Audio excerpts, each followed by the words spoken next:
A police officer assaults a black woman in public, fueled by prejudice, only to discover she's the city's new chief of police. What would you do in a moment like this? Have you ever been underestimated or witnessed someone being treated unfairly, powerless to intervene? This is the story of how a single act of arrogance unraveled a web of corruption, and how one woman turned the tables. Let us know your thoughts in the comments, share where you're watching from, and don't forget to subscribe for more powerful stories of resilience and justice. The afternoon sun bore down relentlessly, casting long shadows over the bustling streets. Rachel Carter gripped the steering wheel of her black sedan, eyes focused on the congested road ahead. She was late, a rarity for someone as disciplined as the city's police chief. Her thoughts were interrupted by the wail of a siren. In her rearview mirror, red and blue lights flashed menacingly. A patrol car loomed behind her, horn blaring aggressively. Rachel frowned, checking her speed. She was within the limit, driving carefully through the dense traffic. Why was she being flagged? The patrol car pulled alongside her, the officer inside gesturing impatiently for her to pull over. It was Ethan Reynolds. She recognized him instantly,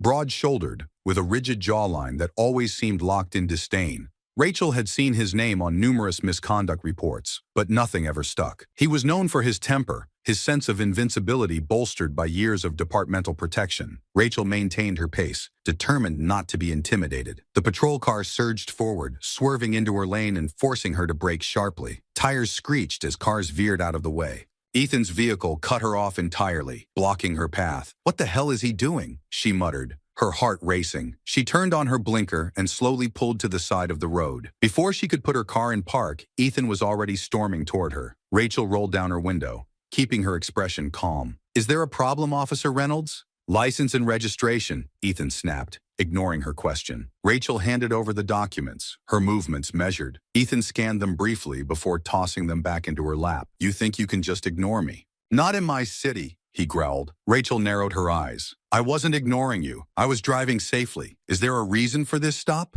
Ethan smirked, leaning closer. "You didn't pull over fast enough." "That's reason enough for me." Before Rachel could respond, Ethan's radio crackled. Ignoring it, he stepped back, gesturing for her to exit the vehicle. "This is absurd," Rachel said, unbuckling her seatbelt. She opened the door and stepped out, her composure unwavering despite the growing tension. Ethan loomed over her, his posture aggressive. "Hands on the hood," he ordered. "What for?"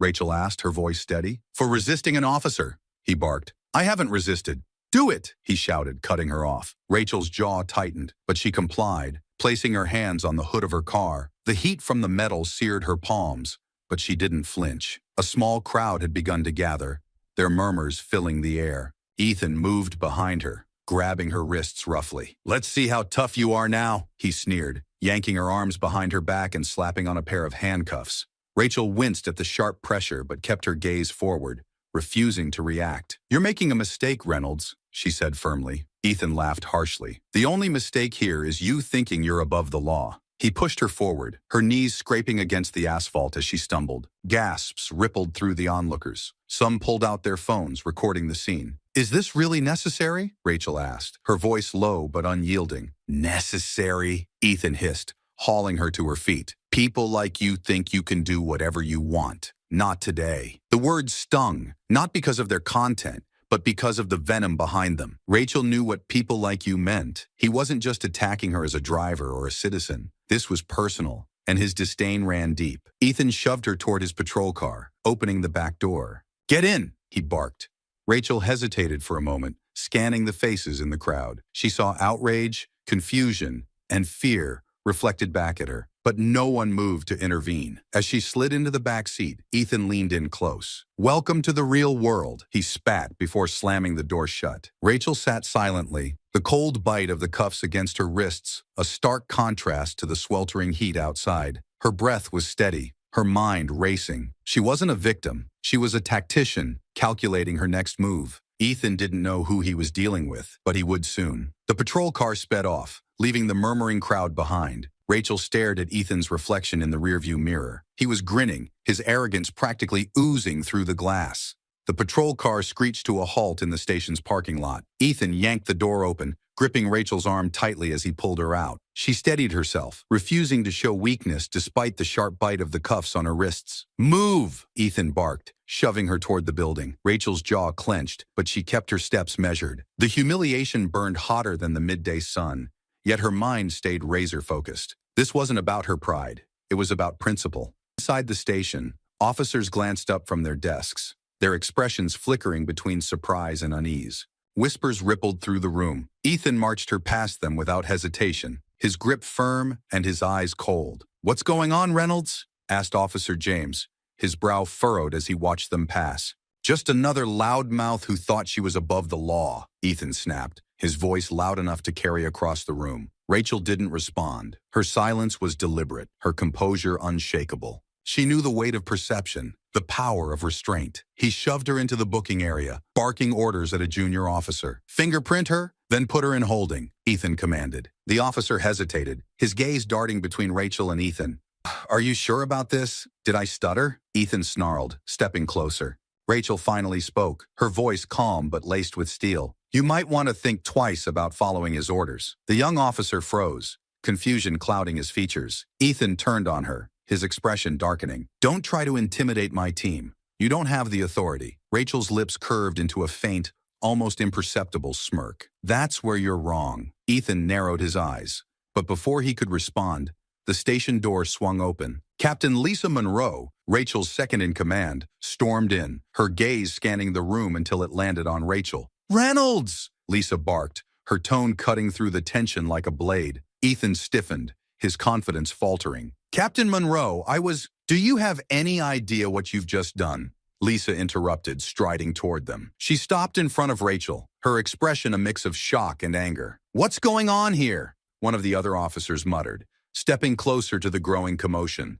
Lisa turned to the room, her voice sharp. "This woman is Rachel Carter, Chief of Police." A stunned silence fell over the station. Ethan's face went pale, his mouth opening and closing as if searching for words. "That's not possible," he finally stammered, his arrogance replaced by disbelief. She wasn't," Lisa cut him off. "She didn't what? Wear a badge on her forehead? Use your head, Reynolds? Or have you been too blinded by your own ego to do your job properly?" Ethan's gaze darted to Rachel, who remained calm despite the chaos. "This has to be a mistake," he muttered, his voice barely audible. Rachel took a step forward, the click of her heels echoing in the silence. "No mistake, but you've made plenty, Officer Reynolds." Her words landed with the weight of a gavel, and Ethan visibly flinched. Lisa turned to the junior officer standing frozen near the booking desk. "Unlock her cuffs, now." The young officer scrambled to comply, fumbling with the key before finally freeing Rachel's wrists. She rubbed the raw skin lightly, her movements slow and deliberate. Ethan took a step back, his confidence shattered but his indignation simmering beneath the surface. "You didn't identify yourself. How was I supposed to know who you were?" Rachel raised an eyebrow. "You weren't supposed to know. You were supposed to act professionally, follow protocol, and treat every citizen with respect. You failed on all counts." The room seemed to shrink under the weight of her words. Ethan opened his mouth to retort,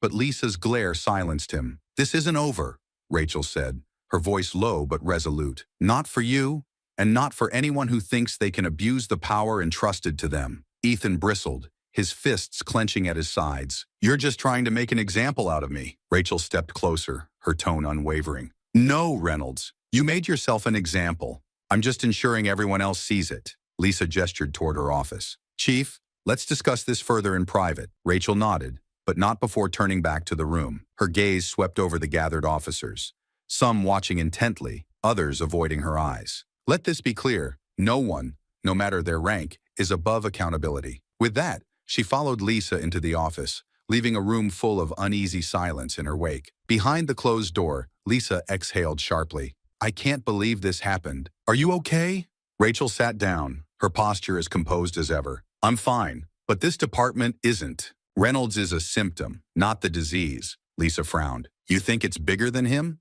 "I know it is," Rachel replied. "And now we have to prove it." Lisa hesitated. "This won't be easy. Reynolds isn't just reckless. He's connected. There are people who'll defend him." Rachel's eyes hardened. "Then they'll fall with him." Outside the office, Ethan lingered near his desk, his mind racing. He wasn't just worried about his actions coming to light. He was terrified of what Rachel might uncover, and Rachel knew it. This wasn't just about one bad cop. It was about dismantling the entire system that allowed him to operate unchecked. As Lisa left to handle the fallout, Rachel remained in the office, mapping her next steps. Ethan thought he could intimidate her, but he underestimated who she was and what she was capable of. This was no longer just a fight for justice. It was a battle to reclaim the integrity of the badge, and Rachel Carter wasn't about to lose. Ethan's knuckles were white as he gripped Rachel's arm, dragging her toward the holding cells. His steps were sharp, his movements aggressive. Each deliberate tug meant to assert dominance.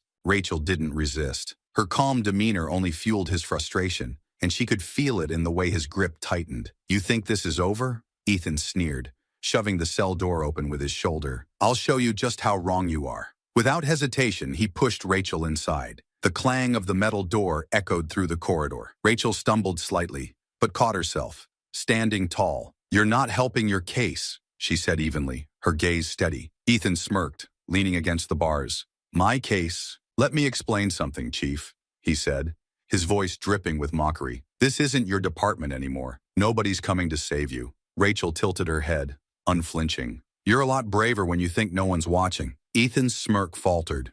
Just for a second, he stepped closer, his voice dropping. "Careful, you're in no position to make threats." "I don't need to," Rachel replied. "Your actions are doing the talking for me." The sound of boots on the tile floor cut through the tension. Officer Ryan Miller appeared at the end of the hallway, his expression tense. "Reynolds," Ryan called out, his voice steady but firm. "What's going on here?" Ethan didn't bother turning. "Stay out of this, Miller."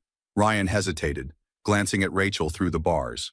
"This doesn't look right," he said carefully. Ethan turned sharply, his eyes blazing. "I said stay out of it." "You don't know what she's done." "She's the chief," Ryan countered, his voice gaining strength. "I don't think you know what you're doing." Ethan stalked toward Ryan, pointing a finger at him. "You want to question me? Go ahead, but when this is over, you'll wish you hadn't." Ryan clenched his jaw but held his ground. "I'm not the one breaking protocol." "Protocol?" Ethan scoffed. "You think she followed protocol when she undermined this department? She's a liability. I'm just cleaning up the mess." Inside the cell, Rachel watched the exchange, her expression unreadable. "Ethan, every word you say is digging a deeper hole for yourself." "Shut up!" Ethan snapped, spinning back toward her. He grabbed the bars, his knuckles whitening. "You think anyone here is on your side? They're not. They're tired of you, of your lectures, of you acting like you're better than us." "I never claimed to be better," Rachel said, her voice calm but piercing. "I just expect accountability. Apparently, that's too much for you." Ethan's eyes darkened. He turned to Ryan. "Go back to your desk. Now." Ryan hesitated, his gaze shifting between Ethan and Rachel. Finally, he took a step back, but not before locking eyes with Rachel, a silent promise passing between them. When Ryan disappeared, Ethan exhaled heavily, turning back to Rachel. "Let me tell you how this is going to go," he said, his voice low and venomous. "You're going to sit in here until you figure out that you're done. No more press conferences, no more meetings, no more pretending you're in charge. You're nothing." Rachel stepped closer to the bars, meeting his glare with unshakable confidence. "If I'm nothing, why are you so desperate to break me?" Ethan flinched, the question hitting harder than he expected. He masked it with a harsh laugh. "You've already broken yourself. You just don't know it yet." The sound of footsteps approached again, and this time it was Captain Lisa Monroe.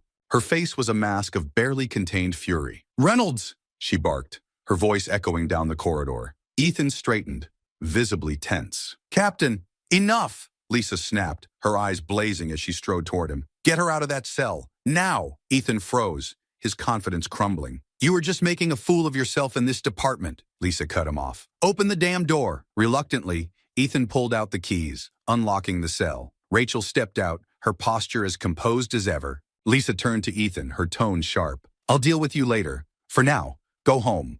You're done for the day." "But now!" Lisa shouted, her voice leaving no room for argument. Ethan glared at Rachel one last time before storming off, his footsteps heavy with anger. As the tension in the hallway began to dissipate, Lisa turned to Rachel. "Are you okay?" Rachel nodded. "I've dealt with worse, but this department needs to be better." Lisa's face softened, but her voice remained firm. "We will be, starting with him." Rachel glanced down the hallway where Ethan had disappeared. "He's not the only problem," she said quietly. Lisa's brow furrowed. "What are you saying?" Rachel's expression hardened. "Ethan is just a symptom. The disease runs deeper, and I'm going to root it out." Lisa sighed, nodding slowly. You've got my support. Whatever it takes. Rachel placed a hand on Lisa's shoulder briefly. We'll need it. As Rachel walked away, she didn't look back. The battle had only just begun, and she knew Ethan wasn't finished. But neither was she. The door to Rachel Carter's office slammed shut with a resounding thud as Ethan Reynolds strode in, his face set in defiance. His posture exuded arrogance, but there was tension in his eyes, an edge of uncertainty that betrayed his bravado. Rachel sat behind her desk, her fingers steepled as she studied him in silence. "You wanted to see me, Chief?" Ethan asked, his tone laced with mockery. Rachel leaned forward, her voice calm but razor-sharp. "Sit down." Ethan hesitated, then dropped into the chair across from her. "What's this about?" Rachel's gaze didn't waver. "You know exactly what this is about," Ethan smirked. "Oh, let me guess. You didn't like how I handled your little arrest yesterday?" "Handled?" Rachel repeated, her voice quiet but heavy with authority. "You mean the way you abused your position, humiliated a citizen in public, and then paraded me through this department like a trophy?" Ethan's grin widened. "A citizen? Don't act like you weren't playing games, Chief. You didn't identify yourself. You wanted this to happen." Rachel's jaw tightened, but she kept her composure. "You violated protocol, ignored procedure, and acted with blatant disregard for the law. Explain yourself." Ethan leaned back in his chair, arms crossed. "I don't owe you an explanation. You're just looking for a scapegoat to distract from your failures." Rachel's eyes narrowed. "Failures? Let's talk about failures, Officer Reynolds. How many complaints are buried in your file? How many reports were conveniently dismissed because of your connections?" Ethan's smirk faltered for a brief moment before he recovered. "You think you're some kind of savior, don't you? Coming in here, acting like you're better than the rest of us. But you don't know how this works. You're in over your head." Rachel stood abruptly, her palms flat on the desk. "Enlighten me. How does it work, Reynolds? Explain why you think you can operate outside the law while wearing that badge." Ethan's bravado cracked just slightly under her intensity, but he quickly masked it with a derisive laugh. "You wouldn't understand. People like you don't survive in the real world. You cling to rules and principles while the rest of us deal with reality." Rachel's voice cut through the room like steel. "Reality? You mean corruption, intimidation, and abuse of power? That's not reality, Reynolds. That's cowardice." Ethan leaned forward, his tone darkening. "You think I'm the only one. You think this is just about me. You don't have a clue, Chief. There are people in this department who've been here long before you and will be here long after you're gone. People who understand how to keep things running." Rachel's eyes locked onto his. "Keep things running? Or keep things buried?" Ethan smirked again, but this time it didn't reach his eyes. "You really think you can change this place? Go ahead. Dig as deep as you want. You'll find out the hard way that some things are better left untouched." Rachel's voice dropped, carrying a weight that made the room feel smaller. "You're right about one thing, Reynolds. This isn't just about you. But that doesn't mean you're off the hook. You've set this department back years with your arrogance and your reckless disregard for the people we're supposed to protect. And I will make sure you answer for every single thing you've done." Ethan stood abruptly, his chair scraping against the floor. "Do whatever you want. But you'll regret this. You think you're untouchable, but the people you're messing with, they don't play fair." Rachel didn't flinch. "Neither do I." For a moment, the tension was palpable, the air between them crackling with unspoken threats. Then Ethan turned, his footsteps heavy as he headed for the door. He paused, his hand on the handle. "You've made enemies, Carter. Don't say I didn't warn you." He left without another word, the door slamming shut behind him. Rachel sat back down, her mind racing. Ethan's words weren't just empty threats. They were a window into something much larger. He wasn't acting alone. He was part of a system, one that thrived on secrecy and fear. She picked up her phone, dialing Captain Lisa Monroe. "Lisa, it's Rachel. I need you to pull every file we have on Reynolds.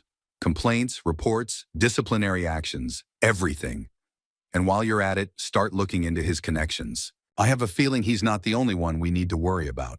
Lisa's voice was firm on the other end. "Understood. Are you okay?" Rachel's expression hardened. "I will be. But this is bigger than I thought. We're not just dealing with a bad cop. We're dealing with a bad system." As she hung up, Rachel stared out the window, the city sprawling below her. Ethan had made one thing clear. This wasn't just a fight against him. It was a fight against something deeply entrenched, something that wouldn't go down easily. The sharp creak of a floorboard shattered the stillness of Rachel Carter's home. Her eyes snapped open, her instincts instantly on high alert.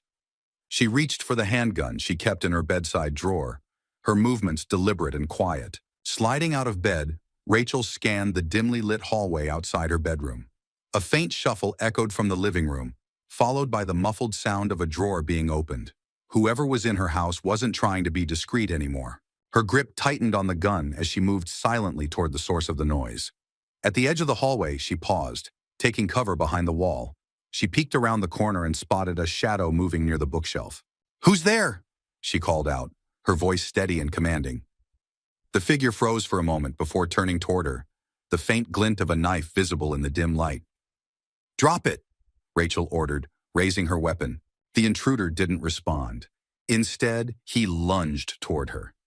Rachel sidestepped quickly, the blade slicing through empty air. She brought the butt of her gun down hard on his wrist, forcing him to drop the knife with a metallic clatter. Before he could recover, Rachel delivered a swift kick to his chest, sending him sprawling onto the floor.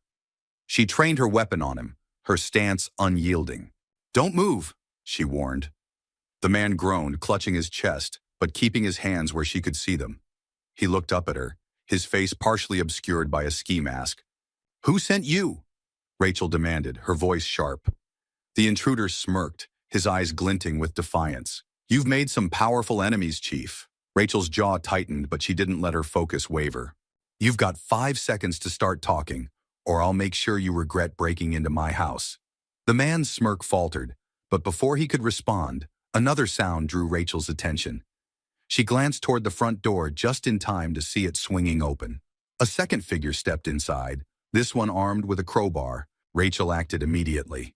She fired a warning shot into the ceiling, the sharp crack of the gun echoing through the house. "Drop it!" she shouted, her voice cutting through the tension. The second intruder hesitated, his eyes darting between Rachel and his accomplice on the floor. "I said, drop it!" Rachel repeated, her tone leaving no room for negotiation. The crowbar clattered to the ground. "Now both of you on your knees," Rachel ordered. The men complied reluctantly, their expressions a mix of anger and fear. Rachel reached for her phone, keeping her weapon trained on them as she dialed. "This is Chief Carter," she said when the line connected. "I need immediate backup at my residence. 2 intruders in custody." Minutes later, the sound of sirens filled the air. Officers swarmed the property, taking the intruders into custody. Rachel lowered her weapon, exhaling slowly as the adrenaline began to ebb. Captain Lisa Monroe arrived shortly after, her face a mix of concern and fury. "What the hell happened?" Rachel gestured toward the 2 men being loaded into squad cars. "They broke in, left some kind of message." Lisa's brow furrowed. "What message?" Rachel led her to the living room, where a note had been pinned to the wall with a knife. The words were scrawled in bold, jagged letters. "Stop digging or else." Lisa's expression darkened. "This is serious, Rachel." "They're escalating." Rachel nodded, her jaw set. "Good. It means I'm getting close." Lisa turned to face her. "You can't take this lightly. They came to your home. They're not just trying to intimidate you. They're trying to send a message." Rachel's gaze didn't waver. "And I'm sending one back. They made this personal, Lisa. I won't let them scare me into backing down." Lisa hesitated, then sighed. "We'll increase your security detail. But Rachel, this is dangerous. You need to be careful." "I will," Rachel replied firmly. After the officers cleared the scene, Rachel sat alone in her living room. The silence felt heavier than usual, each shadow in the room a reminder of how close the intruders had come. This wasn't just about her position anymore. It wasn't about the badge or the department. It was about her life, her safety, and the lengths these people would go to protect their corruption. But Rachel wasn't afraid. If anything, the attack had solidified her resolve. She wouldn't just fight back. She would dismantle the entire system that had emboldened men like Ethan Reynolds. The battle had shifted, and now Rachel Carter was ready to go on the offensive. Rachel Carter leaned over Ryan Miller's desk, scanning the files spread before them. The fluorescent lights above buzzed faintly, adding to the tension that hung heavy in the air. "Another one," Ryan muttered, sliding a report toward her. "Excessive force complaint from 2 years ago. Witnesses backed it up, but the case was dropped. No explanation. Rachel's eyes narrowed as she flipped through the document. Who signed off on the dismissal? Ryan tapped the page. Deputy Chief Marcus Langley. Rachel frowned. Langley had always kept a low profile, rarely involving himself in operational matters. The fact that his name was repeatedly tied to Reynolds' misconduct was too convenient to ignore. Check the others, Rachel said firmly. Ryan sifted through the stack of papers, pulling out more complaints. Each told a similar story, allegations of misconduct ranging from intimidation to evidence tampering. Witness statements corroborated the claims, but every case ended the same way, quietly dismissed, often by Langley or his close associates. This isn't just favoritism, Rachel said, her voice sharp. It's deliberate cover-up. Someone's protecting him. Ryan nodded grimly. And it's not just one person. The phone on Rachel's desk buzzed. She picked it up, her expression darkening as she listened. After a brief exchange, she hung up and turned to Ryan. Surveillance footage from the parking lot on the day of the incident is gone, she said, her tone clipped. Ryan's brow furrowed. Gone. As in deleted? Wiped clean, Rachel confirmed. And the IT department claims they didn't authorize it. Whoever did this had access to our internal system. Ryan leaned back, frustration etched across his face. That narrows it down. Someone inside is helping him. Someone with enough pull to make this disappear, Rachel added. She turned back to the files, her mind racing. The pieces were starting to come together, but the picture they painted was far worse than she had anticipated. This isn't just about Reynolds, she said finally. This is a network, and Langley is part of it. Ryan hesitated. If you're right, we're not just dealing with corruption. We're dealing with organized crime operating under the department's shield. Rachel's eyes hardened. Then we bring it down. Hours later, Rachel and Ryan were combing through financial records tied to the department. Rachel's instincts had been right.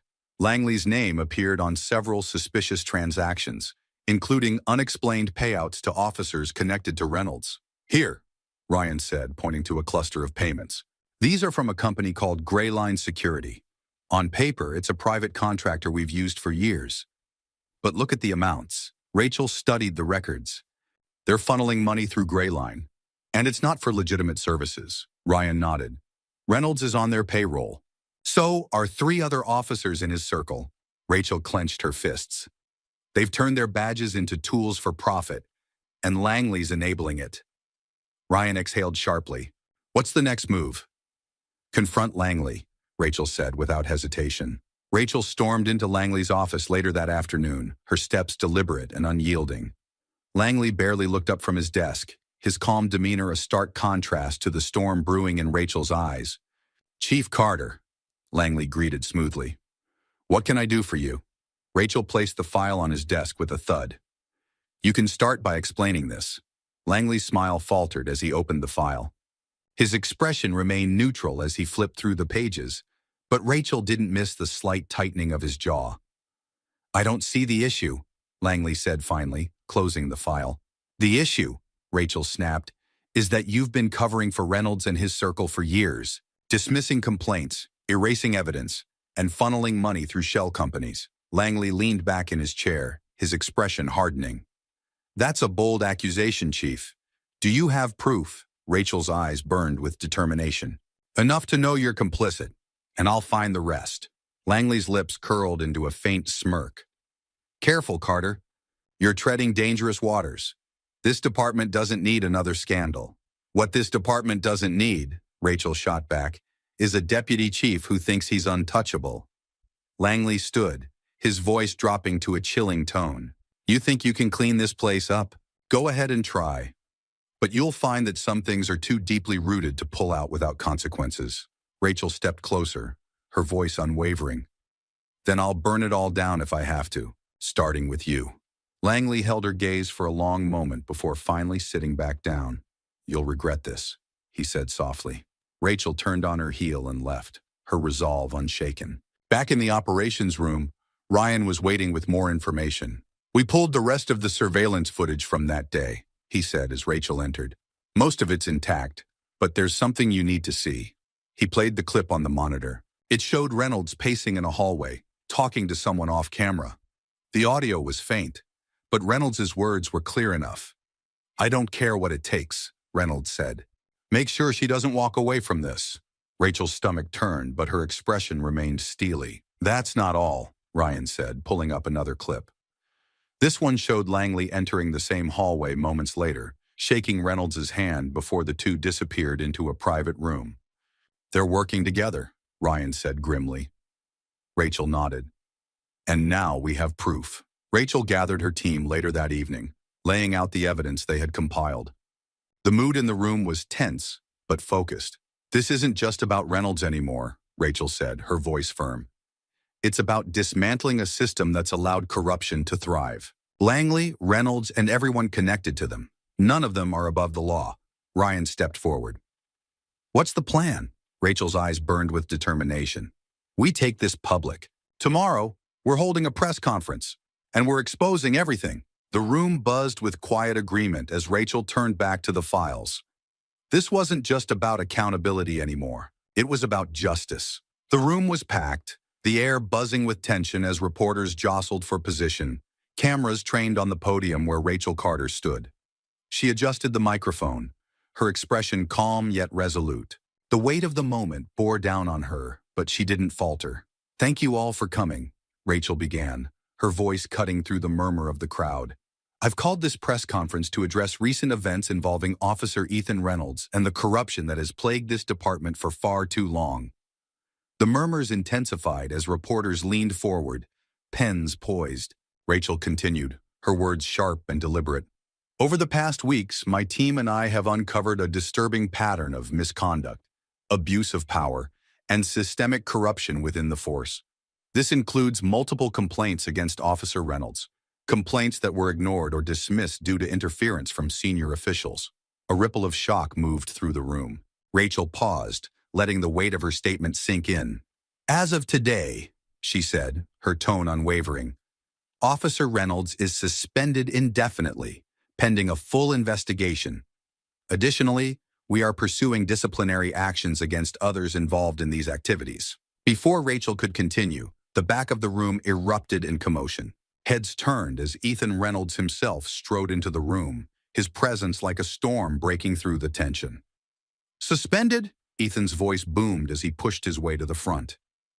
"Is that what you're calling it, Chief Carter? Or is this just your way of silencing anyone who doesn't bow to you?" The room exploded with noise, cameras flashing, reporters shouting questions. Rachel didn't flinch as Ethan climbed onto the stage, his eyes blazing with defiance. "You think you can stand up here and lecture about corruption?"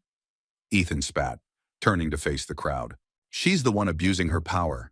Chief Carter is only doing this to settle a personal score because I didn't play by her rules." Rachel stepped forward, her voice cutting through the chaos. "This is not about personal grievances. This is about accountability and the integrity of this department."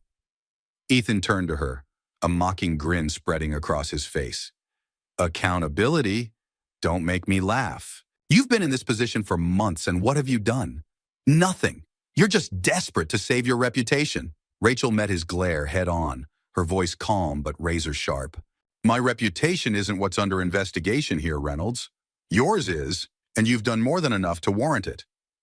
Ethan laughed bitterly, addressing the reporters again. "She's lying to all of you. She doesn't care about justice. She's only out for herself." Rachel's patience snapped. "Enough," she said, her voice firm. "You want to talk about the truth? Let's show them the truth." She nodded toward Ryan Miller, who stood at the back of the room. With a click, a video began playing on the large screen behind the podium. The room fell silent as the footage rolled. Ethan's voice echoed through the speakers. "I don't care what it takes. Make sure she doesn't walk away from this." The video shifted to another clip, showing Ethan shaking hands with Deputy Chief Langley. The timestamp matched the day of Rachel's arrest. Gasps rippled through the crowd as the evidence unfolded. Ethan's confidence wavered, his bravado cracking as the damning footage painted a clear picture of his actions. Rachel stepped forward, her voice unwavering. "This is the man who claims I'm abusing my power. This is the man who has bullied, intimidated, and broken the law with the full knowledge of those who protected him. And now, He stands here accusing me to deflect from his crimes. Ethan's face burned red with fury. You think this proves anything? He barked. You're twisting the narrative to make me look like the bad guy. Rachel didn't blink. You made yourself the bad guy, Reynolds. I'm just exposing it. The room erupted again, reporters bombarding Ethan with questions. He looked around wildly, searching for an escape, but the walls were closing in. You'll regret this, he hissed at Rachel, his voice low enough for only her to hear. Rachel's gaze didn't waver. Not as much as you will. Without another word, Ethan stormed out of the room, the press chasing after him. Rachel turned back to the podium, addressing the stunned audience. This department is not perfect, and I won't pretend it is. But today marks the beginning of real change.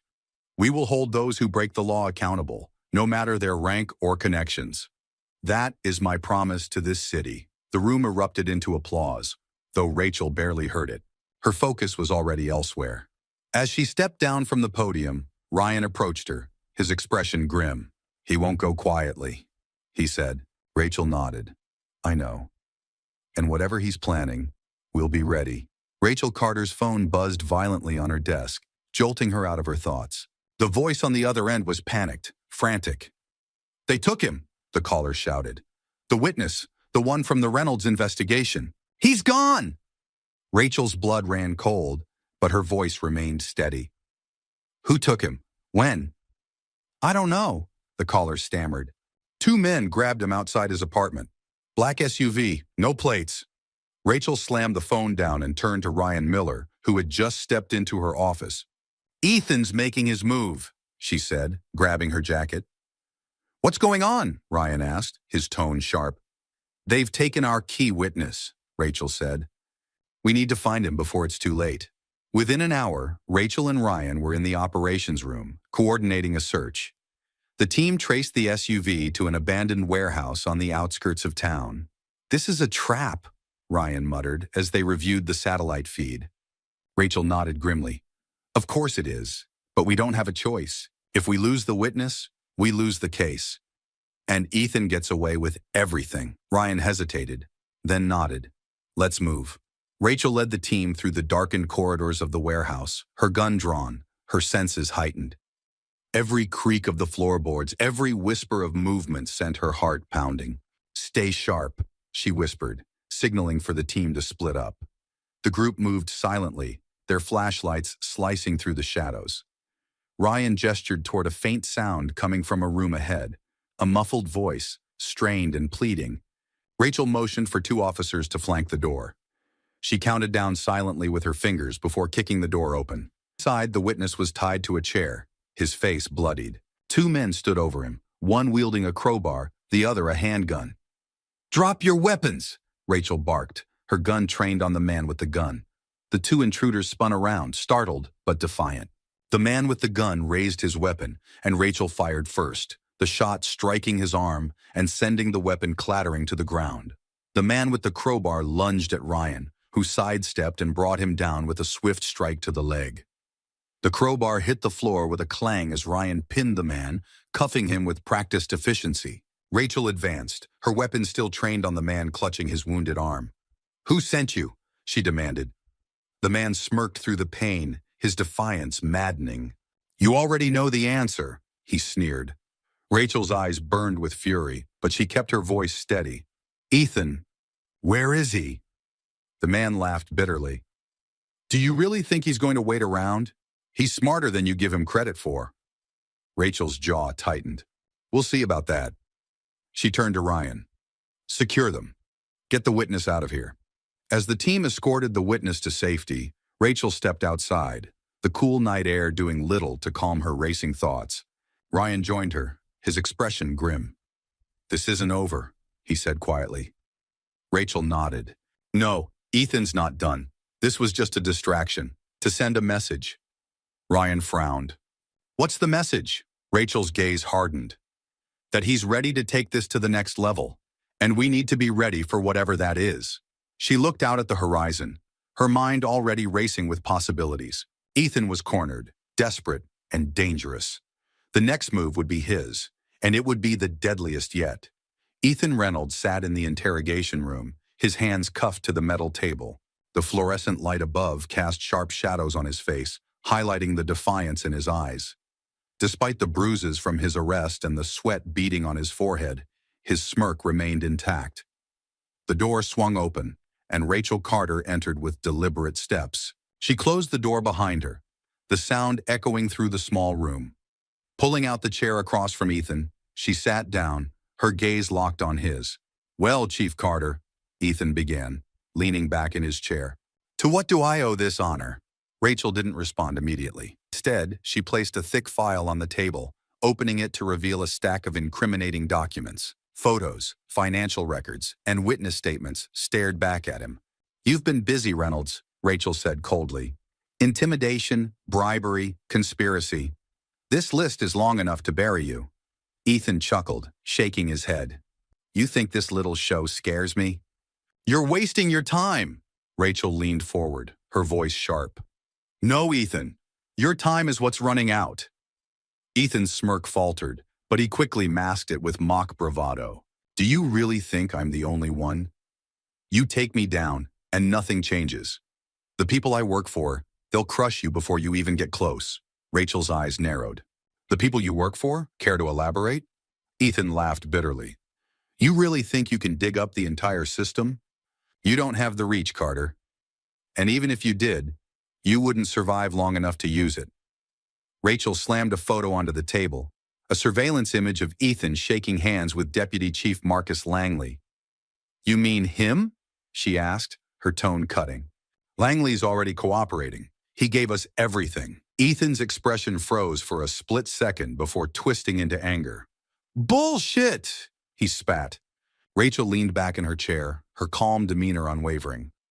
"Believe what you want. The evidence speaks for itself. Langley was smart enough to know when to save his own skin." "You're still playing the tough guy." Ethan's hands clenched into fists, the metal cuffs rattling against the table. "You don't know anything," he hissed. Rachel didn't blink. "I know enough.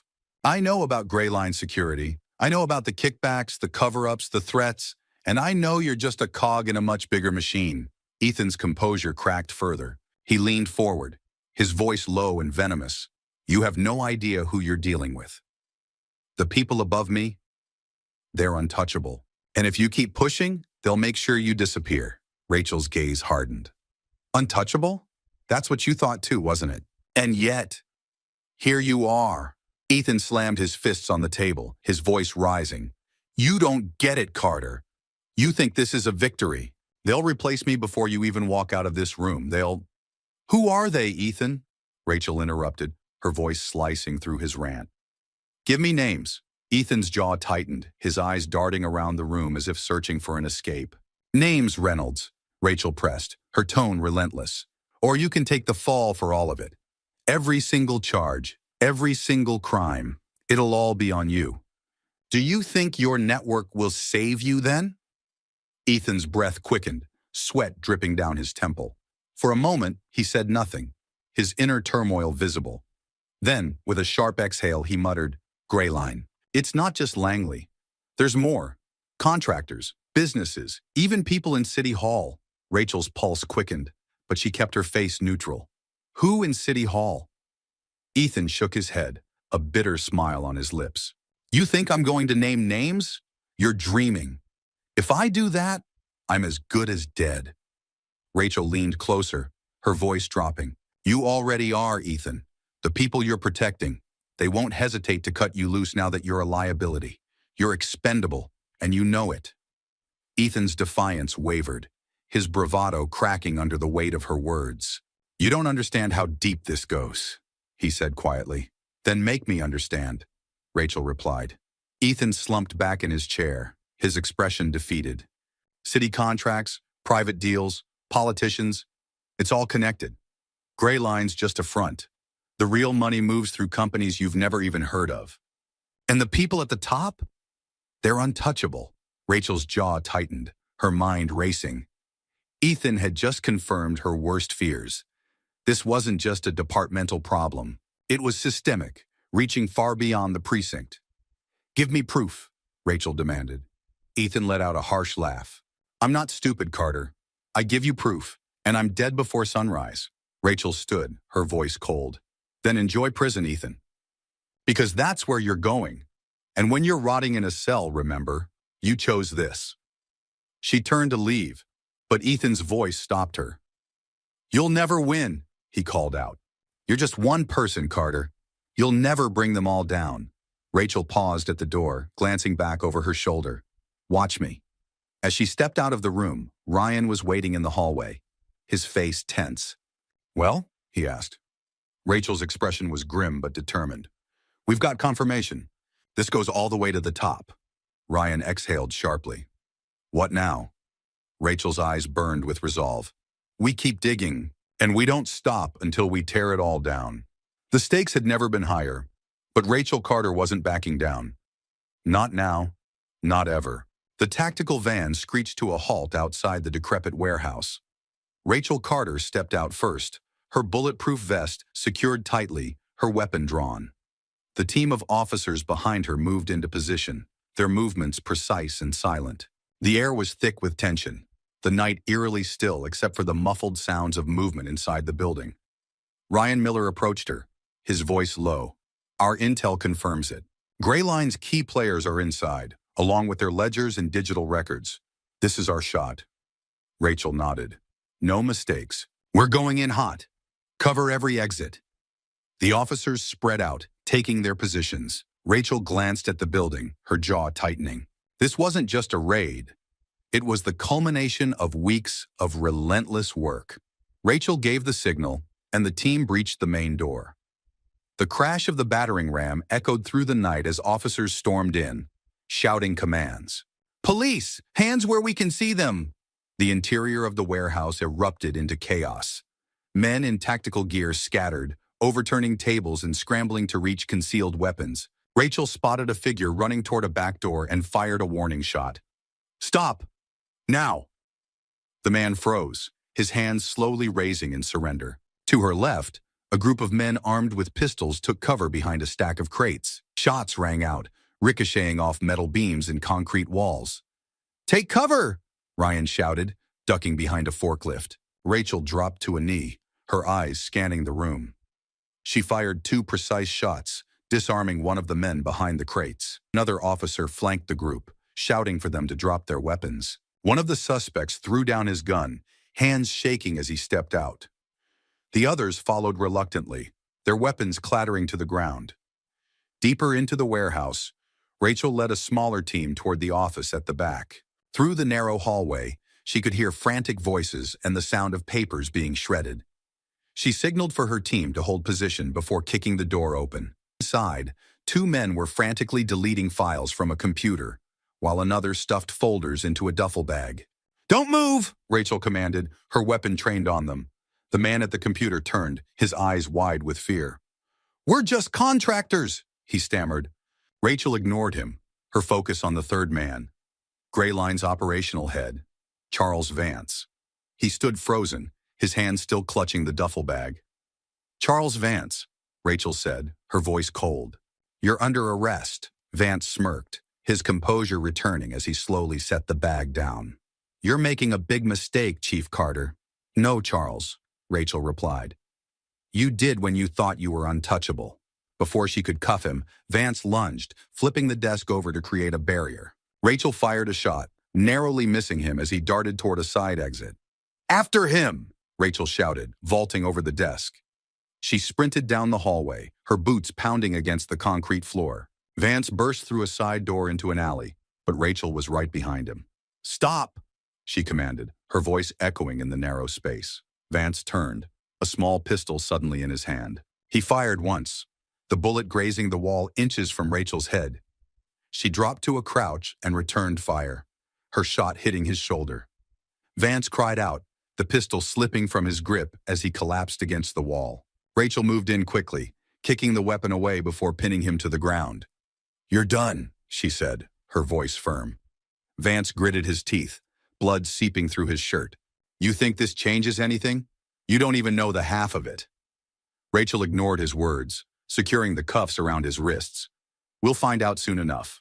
Back inside the warehouse, The rest of the team had subdued the remaining suspects. Ryan approached Rachel as she walked Vance back inside, her face unreadable. "We've got their servers," Ryan said. "It's all here. Financial records, contracts, communications. This is the nail in the coffin." Rachel nodded, her grip on Vance unyielding. "Make sure it's all secured. We can't afford to lose a single piece of evidence." Vance chuckled darkly. "You think you've won, Carter? This is bigger than anyone in this room." Rachel met his gaze, her eyes cold. "Good. That means we're hitting where it hurts." As the last of the suspects were loaded into patrol cars, Rachel stood in the now empty warehouse, the weight of the night pressing down on her. Ryan approached, his expression a mix of relief and concern. "This is huge, Rachel. We've dismantled Gray Line." Rachel nodded, but her jaw remained tight. "This is just one piece of the puzzle, Ryan." Vance was right. "This is bigger, and it's not over." Ryan hesitated before asking, "What's next?" Rachel's gaze hardened. "We go public. Let the world see what's been hiding in plain sight. And we prepare for the fallout." The sun was beginning to rise as Rachel Carter sat alone in her office, the weight of the past weeks pressing down on her. Her hands trembled slightly as she rubbed her temples, exhaustion clouding her thoughts. The adrenaline that had carried her through the raid was gone, leaving only an ache that settled deep in her bones. The door opened quietly, and Ryan Miller stepped in, a cup of coffee in hand. He placed it on her desk, his concern evident. "You need rest, Rachel," he said simply. Rachel shook her head. "Rest isn't an option right now." Ryan sat across from her, his tone soft but firm. "You just took down one of the largest corruption networks this department has ever seen. It's okay to breathe." Rachel looked up, her eyes tired but resolute. "If I stop now, it all comes back. The cracks we didn't see, the ones we missed, they'll widen if we're not vigilant. I can't let that happen." Ryan leaned forward. "You're not alone in this. The team's behind you, and so is the city. You've done something no one else dared to." Later that day, Rachel stood before her command staff, a stack of documents in her hands. The room was tense, the air heavy with anticipation. "We're not here to celebrate," Rachel began, her voice steady despite her fatigue. "We're here to fix what's broken." She distributed the files, each containing detailed assessments of policies, personnel, and procedures. "Effective immediately," she continued. "We're implementing a comprehensive overhaul of how this department operates. That means stricter accountability, third-party oversight, and the removal of anyone who enabled what we uncovered." The murmurs started almost immediately. Some officers nodded in agreement, while others exchanged uneasy glances. Rachel anticipated the resistance, but pressed on. "We cannot rebuild trust with this community until we clean our own house. If you can't handle that, there's the door." One officer, a senior lieutenant, stood. "Chief, this is going to alienate a lot of people. Morale's already low. This might push us to the breaking point." Rachel's gaze didn't waver. "Morale won't improve until the people wearing this badge understand what it stands for. If that's too much to ask, you're in the wrong profession." The lieutenant sat down, his expression unreadable. Lisa Monroe, standing near the back, spoke up. "Rachel's right. This isn't about convenience. It's about survival. The old way didn't work. It almost destroyed us. We have to do better." Rachel nodded at Lisa before turning back to the room. "This isn't negotiable. If you're with me, show it through your actions. If you're not, step aside." The fallout was swift. Several officers resigned, unwilling to adapt to the new standards. Others, particularly those closest to Ethan's network, were removed entirely. It was painful, but Rachel knew it was necessary. Community leaders reached out, some cautiously optimistic, others openly skeptical. Rachel held meeting after meeting, listening to grievances, addressing concerns, and promising transparency. At a town hall, one woman stood and spoke with raw emotion. "You've asked for trust before, and we've been burned. Why should this time be different?" Rachel stepped forward, her voice calm but resolute. "Because this time, we're not asking for trust. We're earning it.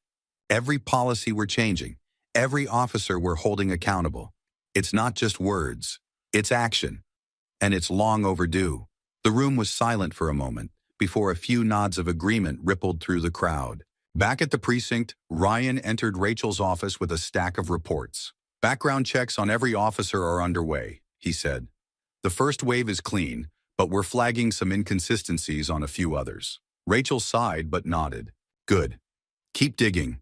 We can't afford to miss anything. Ryan hesitated before asking, how are you holding up? Rachel looked at him, her expression weary but determined. Ask me again when this department is what it should be. Weeks passed, and the changes began to take shape. New training programs emphasized accountability and ethics. Body cameras became mandatory, with footage regularly reviewed by independent auditors. Rachel instituted monthly community forums, giving residents a direct line to voice concerns. But the cost was clear.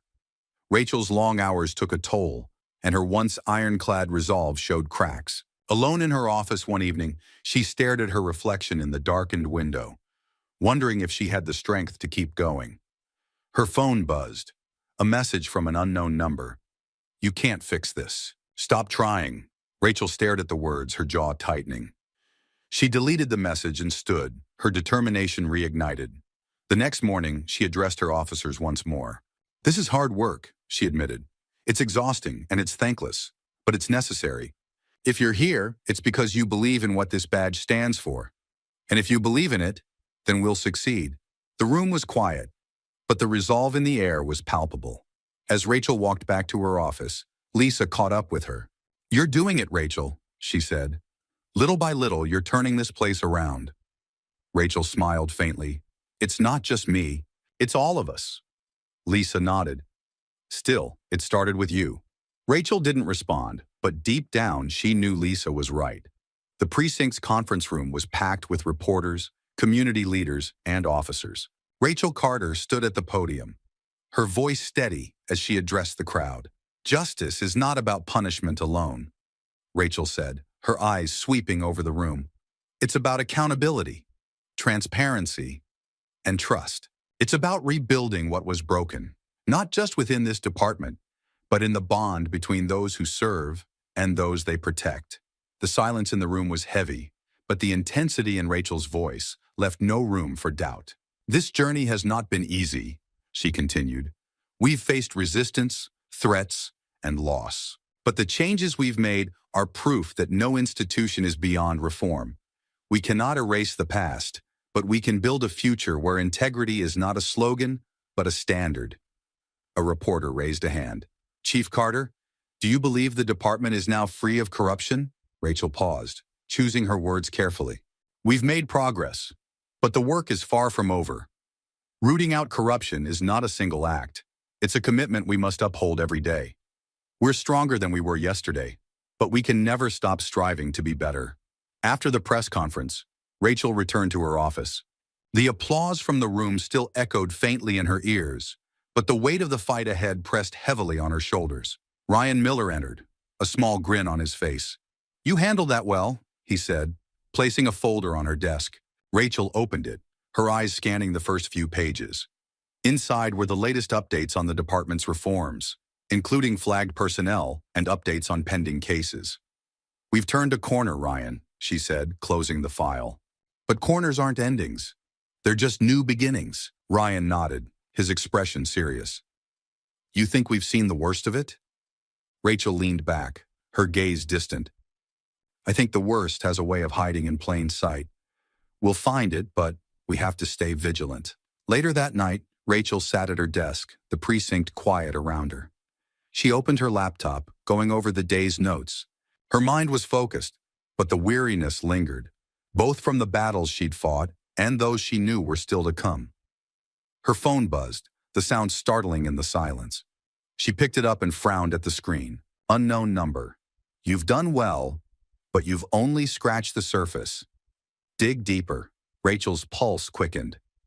The message was unsigned, its sender masked. She stared at the words, her mind racing. Was this a warning? A challenge? Or something else entirely? Ryan's earlier words echoed in her mind. You think we've seen the worst of it? Rachel exhaled slowly, then locked her phone. She stood, gazing out the window at the city lights below. Her battle with Ethan Reynolds and the Gray Line Network had revealed cracks in the foundation of the system she had sworn to uphold. She had begun to repair those cracks, but now she knew there were deeper fractures hidden beneath the surface. The fight wasn't over. It never would be. Rachel straightened her shoulders, determination hardening her resolve. She had come this far, and she wasn't about to stop now. The story ended not with closure, but with purpose. Rachel Carter wasn't chasing a finish line. She was building a future where justice meant more than punishment, a future where trust wasn't a fleeting ideal, but a lasting truth. And as the city slept, Rachel prepared for the battles yet to come. Because justice, she knew, was not a destination. It was a journey, and she was ready to walk it. What would you do if faced with the same challenges? Would you stand firm and fight, or would the weight of it all make you walk away? Let us know your thoughts in the comments below. We want to hear your take. If this story inspired you, don't forget to like, share, and subscribe to our channel for more gripping tales of courage and resilience. Together, let's keep these conversations alive and shining a light on the power of doing what's right. The cafe was unusually quiet for a Saturday morning. Mark could hear the faint hum of the espresso machine, the gentle chatter of the baristas, and the soft clinking of mugs being placed on tables. But none of it registered fully. His eyes remained glued to the man sitting a few tables away, sipping his coffee casually, completely unaware of the storm brewing just outside the peaceful bubble of the cafe. Mark's heart pounded as he checked his phone again. It had only been a few minutes since he'd made the call, but it felt like hours. His leg bounced nervously under the table, and every few seconds, he'd steal another glance at the man. There was something about his calmness that irritated Mark, almost as if the man didn't realize how out of place he was. The door to the cafe chimed, and Mark's eyes flicked up. Two police officers, both white, walked in, their expressions neutral, but their presence commanding. They looked around briefly before heading straight for the man. This is it, Mark thought, his throat tightening as he shifted in his seat, watching the scene unfold. The officers approached the man, who was now casually scrolling through his phone, completely unaware of their presence. One of the officers cleared his throat, breaking the man's focus. He looked up, confused at first, but his expression quickly shifted to mild irritation when he saw the uniforms. "Good morning, sir," one of the officers began, his voice professional but firm. "Can we see some ID, please?" The man blinked, clearly caught off guard. He placed his phone down on the table, eyebrows furrowed in confusion. "Excuse me?" he asked, his tone calm but guarded. "Your ID, sir," the officer repeated, "and any proof of ownership of the vehicle parked outside." The man's confusion deepened, but he complied without argument, reaching into his wallet and pulling out his driver's license. He handed it over, then raised an eyebrow. "What's this about?" he asked, his voice steady but edged with annoyance. Mark watched as the officer took the ID and examined it closely, before turning back to the man. "We received a report about a possible stolen vehicle matching the description of the one you're driving," the officer explained, still holding the ID as though it could somehow tell him more about the man in front of him. "We're going to need to verify that you're the owner." The man let out a slow, controlled breath. There was a pause, a charged moment where the air in the cafe seemed to thicken with tension. The baristas stopped moving. The patrons were silent, pretending not to notice the scene, but their eyes betrayed their curiosity. The man leaned back slightly in his chair, crossing his arms. "So, let me get this straight," he said, his voice now tinged with frustration. "Someone reported that I stole my own car? Is that what you're telling me?" Mark could feel a pit forming in his stomach, but he tried to suppress it, telling himself that this was just procedure. It was better to be safe than sorry, right? "Yes, sir," the officer replied, his tone still neutral. "If you could provide proof of ownership, we can clear this up quickly." The man stared at him for a long moment, then let out a dry, humorless chuckle. "Unbelievable," he muttered under his breath. Reaching into his pocket, he pulled out a set of keys and slid them across the table. The officer picked them up, examining the key fob, which had the logo of the luxury car brand prominently displayed. "I'm going to run this," the officer said, gesturing to his partner to follow him outside. As the officer stepped out of the cafe, the man shook his head in disbelief. He glanced around, locking eyes with Mark for the briefest moment. Mark quickly looked away, pretending to check his phone. His palms were sweaty now, and a knot of guilt started to tighten in his chest. Minutes passed, but they felt like hours. Finally, the officers returned, their expressions noticeably different. Less confident, more uncomfortable. One of them approached the man, handing back his ID and keys, while the other stood awkwardly behind him. "Mr. Bennett," the officer began, his voice softer now. "We verified that the car is indeed yours. We apologize for the inconvenience." The man, Mr. Bennett, nodded slowly, his face calm, but his eyes burning with restrained anger. He pocketed his ID, staring at the officer for a long, uncomfortable beat. Then, he leaned forward, his voice low but sharp enough to cut through the silence in the room. "Inconvenience," he said, his tone biting. "You call being accused of stealing my own car an inconvenience?" The officer shifted uncomfortably. "Sir, we were just responding to a report." "A report from who?" Mr. Bennett interrupted. "Someone saw a black man in a nice car and decided I must be a criminal, right? That's what this is about, isn't it?" The cafe was dead silent now. Mark felt like he was sinking into his chair, every word from Mr. Bennett hitting him like a sledgehammer. He couldn't breathe, couldn't think. He had only meant to what? Protect the neighborhood? Do the right thing? The officer stammered, clearly unsure of how to respond. "Sir, we're—" "Save it," Mr. Bennett said, standing up and grabbing his jacket. "You've done enough for one day." As he turned to leave, he paused, his gaze landing squarely on Mark. For a moment, Mark thought about saying something, anything, to justify himself. But before he could, Mr. Bennett shook his head, a look of pure disdain on his face. "You," he said, his voice cold. "You did this, didn't you?" Mark's mouth went dry. He wanted to deny it, to lie, but the words wouldn't come. Instead, he just sat there, frozen in place as Mr. Bennett's eyes bore into him. "Next time," Mr. Bennett said, his voice barely above a whisper, "think twice before you judge someone by the color of their skin." And with that, he walked out, leaving Mark drowning in the weight of his shame. Mark sat frozen at the table, the last words Mr. Bennett had spoken echoing in his mind, reverberating like a bell that wouldn't stop ringing. He could still feel the weight of the man's gaze on him, cutting through the air between them like a blade. The other patrons in the cafe had returned to their quiet conversations, trying to pretend they hadn't just witnessed the spectacle, but Mark knew they had. How could they not? It was as if the entire room had been holding its breath, waiting for some invisible force to break the tension. Mark's coffee sat untouched, now cold. His hands, resting on the table, felt clammy, and for the first time in years, he was completely unsure of what to do next. He'd convinced himself this morning that he had acted out of responsibility, out of some misplaced sense of protecting his community. But now, staring at the empty seat where Mr. Bennett had been, all he felt was shame. As he stood to leave, Mark noticed a few patrons still glancing his way, their eyes filled with judgment. Or was it disgust? He couldn't tell. Maybe it was all in his head, but the thought that people might see him as, what? A racist? That word felt too heavy, too real. It wasn't who he was. He'd never thought of himself that way. He just made a mistake, right? A small error in judgment. But the tightening feeling in his chest told him otherwise.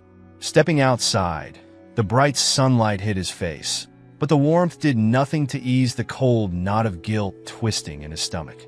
He squinted at the street, scanning for the car, Marcus Bennett's car. It was gone, as if it had never been there, leaving only the uncomfortable memory of the scene behind. As he started walking back toward his own car, Mark pulled out his phone, scrolling through his missed notifications, trying to distract himself. But he couldn't focus on anything. His mind kept going back to Mr. Bennett's words, the way he had stood there so calm, so in control, even after being humiliated in front of everyone. And then, there was the crushing realization when the police had returned and apologized. Mark's feet slowed as he neared his car. Apologized. The police had apologized to him. A man who was clearly more successful, more accomplished than Mark could ever hope to be. And yet, Mark had assumed the worst simply because of the color of his skin. How had he not seen it before? How had he let himself fall into such a dark pattern of thought? With his hand on the door handle of his own modest sedan, Mark paused. Should he do something? Reach out, maybe? Try to make things right somehow. He shook his head as soon as the thought entered his mind. What could he possibly say? That he was sorry? That he'd made a mistake? Would that even matter to someone like Marcus Bennett, who'd probably experienced this kind of treatment all his life? His phone buzzed in his pocket, jolting him from his thoughts. A message from his wife, Sarah. Don't forget we have dinner with the Jensens tonight. See you soon. Mark sighed, sitting down in the driver's seat, the weight of the world pressing down on his shoulders. Dinner. With neighbors. The Jensens were friendly enough, always inviting them over for backyard barbecues, casual drinks. But tonight, the idea of sitting through small talk felt unbearable. He already knew what the conversation would be like. Just another night of mindless chatter about sports, work, and their kids' latest achievements. Nothing about what had happened today. Nothing about the small, quiet cruelty of the world he had just been a part of. As he pulled out of the parking lot, Mark's thoughts kept returning to Marcus, a CEO, the owner of the very car company whose vehicle he had assumed was stolen.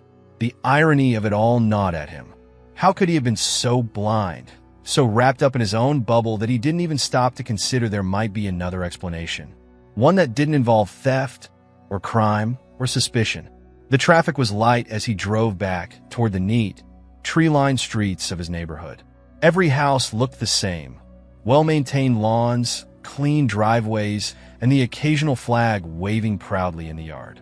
It was a safe place, a good place to raise a family. But for the first time, Mark wondered about the invisible lines that separated people here.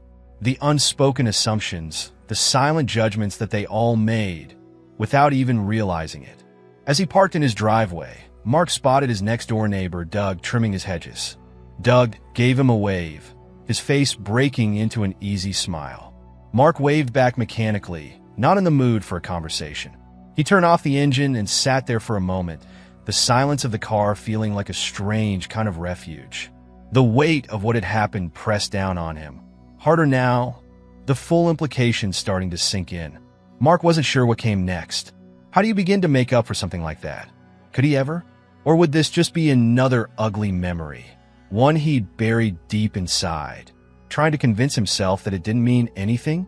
But he knew it did mean something. Marcus Bennett had made sure of that. His words had pierced through all of Mark's excuses, all of his rationalizations. He'd been judged for something he wasn't, while Mark had judged him for something he was. He'd been so wrong. But now, the question was, what was he going to do about it? Dinner with the Jensens was exactly what Mark expected. Predictable, dull, and wrapped in the same superficial politeness that defined their small suburban world. Mark sat at the head of the long wooden table, pushing food around his plate as Doug Jensen recounted his latest golf trip in excruciating detail. His wife, Sarah, listened intently, nodding at all the right moments, while Mark's mind drifted back to that moment in the cafe. No one here knew what had happened. Not Doug, not his wife Janice. None of them had any clue about the mess Mark had created earlier that day. He could feel the weight of it pressing down on him, making it hard to focus on the conversation. His stomach churned with a mix of shame and guilt, though he couldn't bring himself to talk about it. Not here. And then I sank the pot. Doug's voice rose with excitement, bringing Mark back to the present. Everyone laughed, including Sarah, who gave Mark a nudge with her elbow. Isn't that something? She said with a forced smile, glancing at him as if expecting him to chime in. Mark nodded absently, but his mind was elsewhere. He could still see Marcus Bennett's face, calm, composed, yet filled with a restrained anger that had cut deeper than anything Mark had ever experienced. The humiliation of being accused of stealing his own car, the cold way he had been treated despite his obvious success. Mark could see it all playing out again, as if he were trapped in a loop. I'm going to grab another beer, Mark muttered, standing abruptly from the table. He felt Sarah's eyes on him, but he didn't care. He needed space, even if it was just a momentary escape. In the kitchen, Mark opened the fridge and grabbed a bottle, twisting off the cap with more force than necessary. He stared at the bottle in his hand for a moment, feeling the cool glass under his fingertips, but his mind was still racing. What are you going to do about it? Marcus had asked with his eyes, even if the words had never left his lips. Mark took a swig of beer, the bitterness lingering in his mouth. He leaned against the counter, trying to figure out how he had ended up here. He'd never considered himself a bad person. Sure, he wasn't perfect, but he'd always believed he was fair, reasonable, someone who didn't judge people based on their appearance. But today had shattered that illusion. It was like looking in a mirror and seeing a stranger. Suddenly, a soft voice cut through his thoughts. "You okay?" It was Sarah. She stood in the doorway, her expression a mix of concern and curiosity. Mark had always admired how perceptive she could be, even when he didn't say a word. She crossed the kitchen and stood next to him, her hand resting gently on his arm. "You've been quiet tonight," she said softly, searching his face. "Something happened today, didn't it?" Mark hesitated, his throat tightening.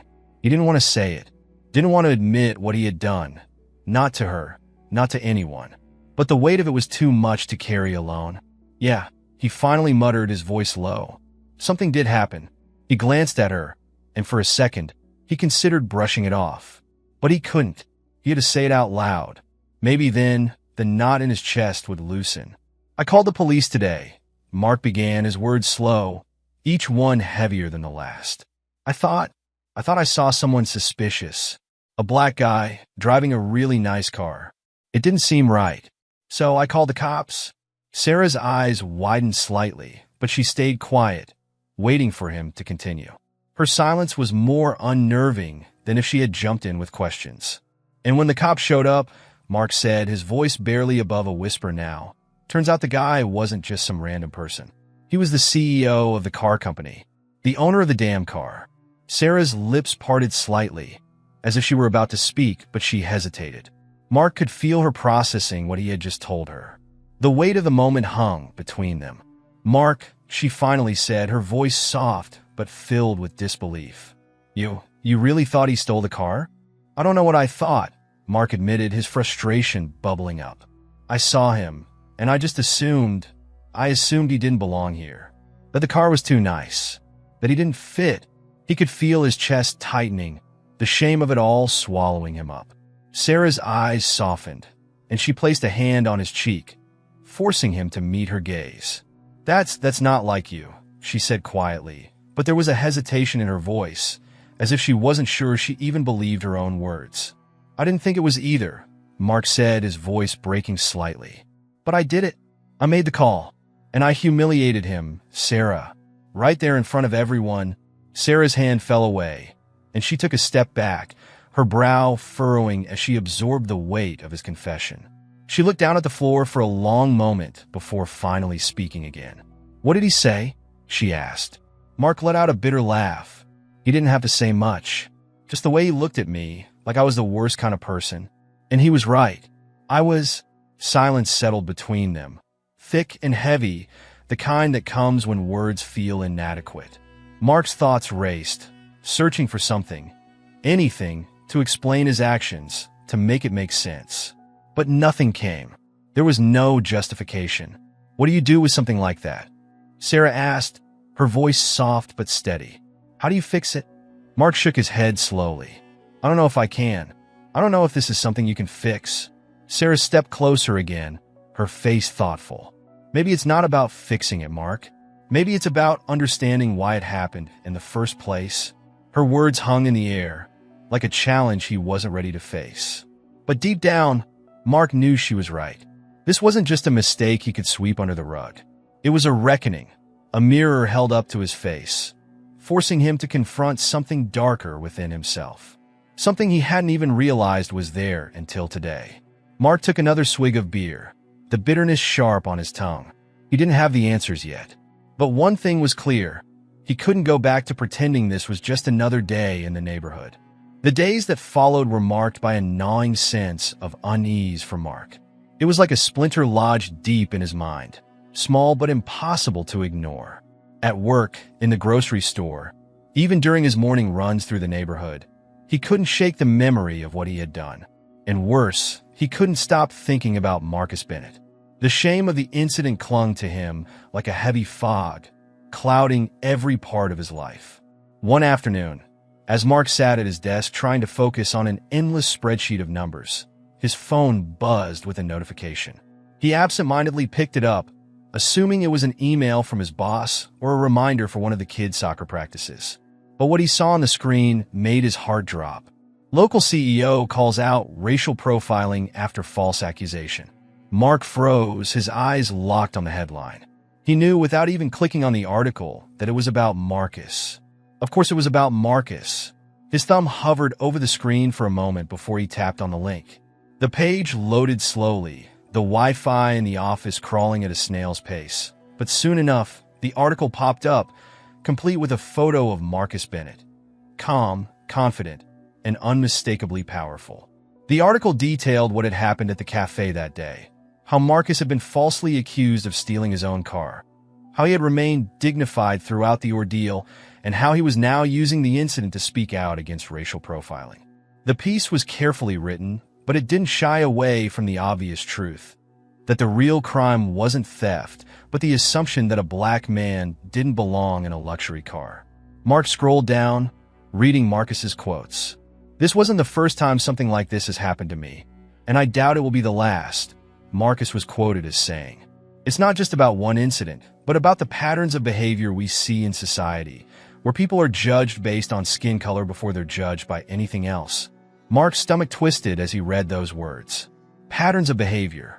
That's exactly what it was. He had been part of that pattern without even realizing it.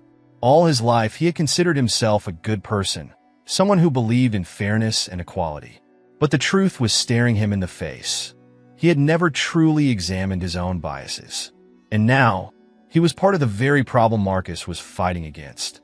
The article continued with Marcus discussing how he planned to take action, using his platform to raise awareness about racial profiling. He had already scheduled a series of interviews with local news stations and was partnering with civil rights organizations to promote change. Mark could only imagine how many people were reading this, seeing Marcus as a symbol of resilience and leadership. And what about Mark? No one knew it was him who had made the call.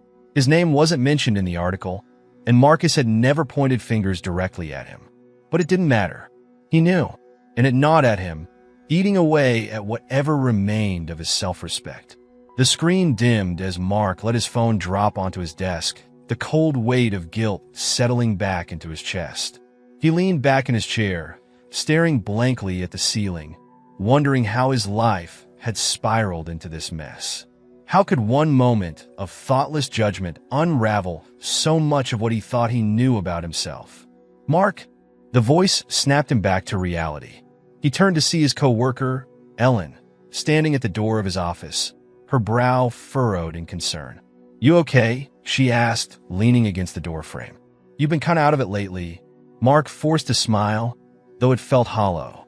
"Yeah, I'm fine. Just a lot on my mind." Ellen didn't seem convinced, but she didn't push. "Well, let me know if you need anything.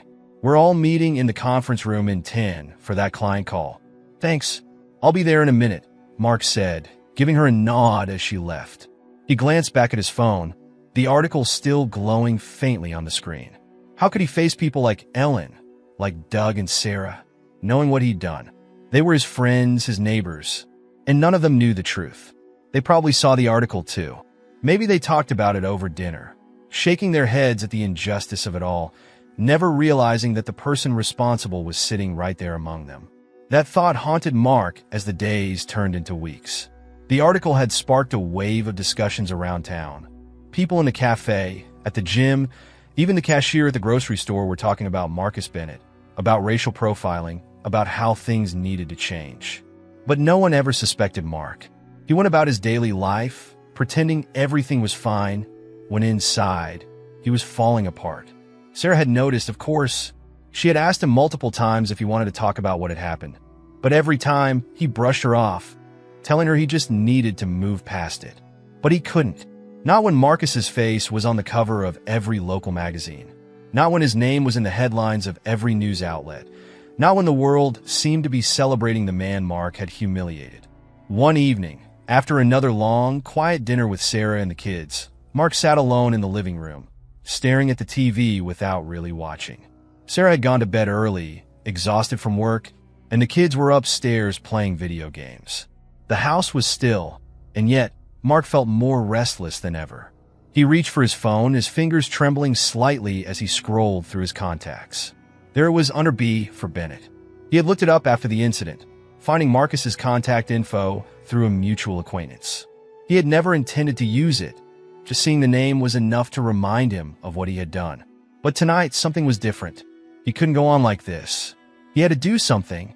He couldn't keep living with the guilt, the weight of that day crushing him little by little. His thumb hovered over the call button, his heart pounding in his chest. Would Marcus even take his call? And if he did, what could Mark possibly say to make it right? But before he could second-guess himself, Mark pressed the button. The phone rang once, twice, 3 times. His heart raced with every passing second, and just when he thought it would go to voicemail, a voice answered on the other end. "Hello?" Mark froze. His mouth went dry, and for a moment he couldn't speak.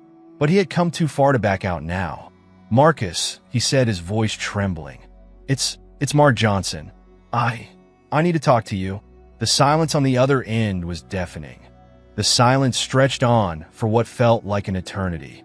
Mark could hear his own breath, shallow and quick, as he waited for Marcus to respond. His heart pounded in his chest, each beat a painful reminder of how much was at stake in this moment. "Mark Johnson," Marcus finally said, his voice calm, but with an unmistakable edge. "Why are you calling me?" Mark swallowed hard, forcing himself to speak. I wanted to apologize," he began, his voice weak and uneven, "for what happened that day at the cafe. I was wrong. I shouldn't have assumed anything about you, or the car. I don't know what I was thinking." The words tumbled out awkwardly, a mess of guilt and regret. He hadn't rehearsed this, hadn't planned exactly what to say. All he knew was that he needed to try. But now, with Marcus on the other end of the line, his apology felt small, insignificant compared to the damage he had done. There was a long pause before Marcus responded, and when he did, his voice was steady but devoid of any warmth. "Do you even know what you did?" Mark felt a lump forming in his throat. "I do. I humiliated you. I let my prejudices get the better of me, and I called the police without even thinking. I assumed the worst just because of who you are.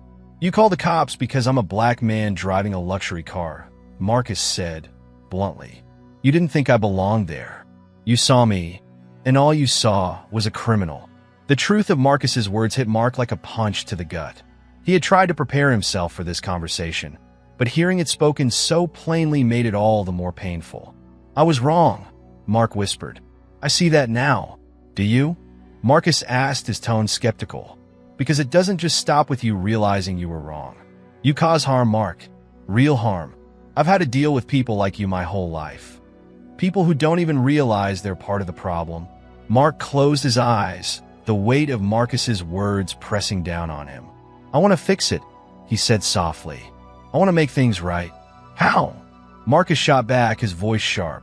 "How do you plan on fixing years of systemic racism? You think an apology is enough?"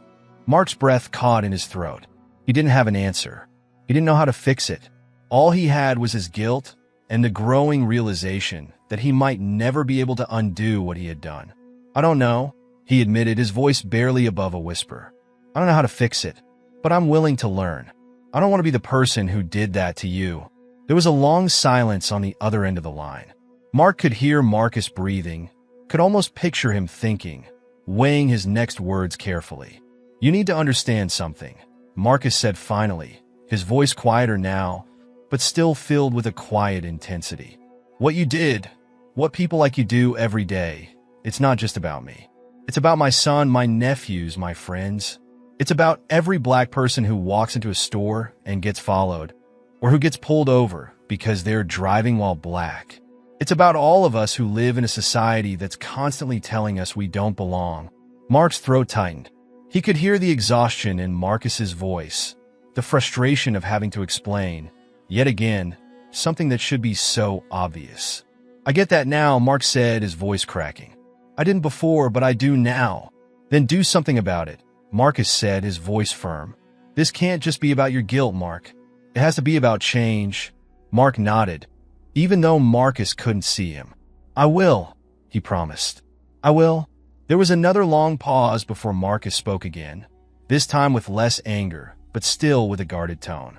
"I don't need your apology, Mark," he said. "What I need is for you to do better. To be better.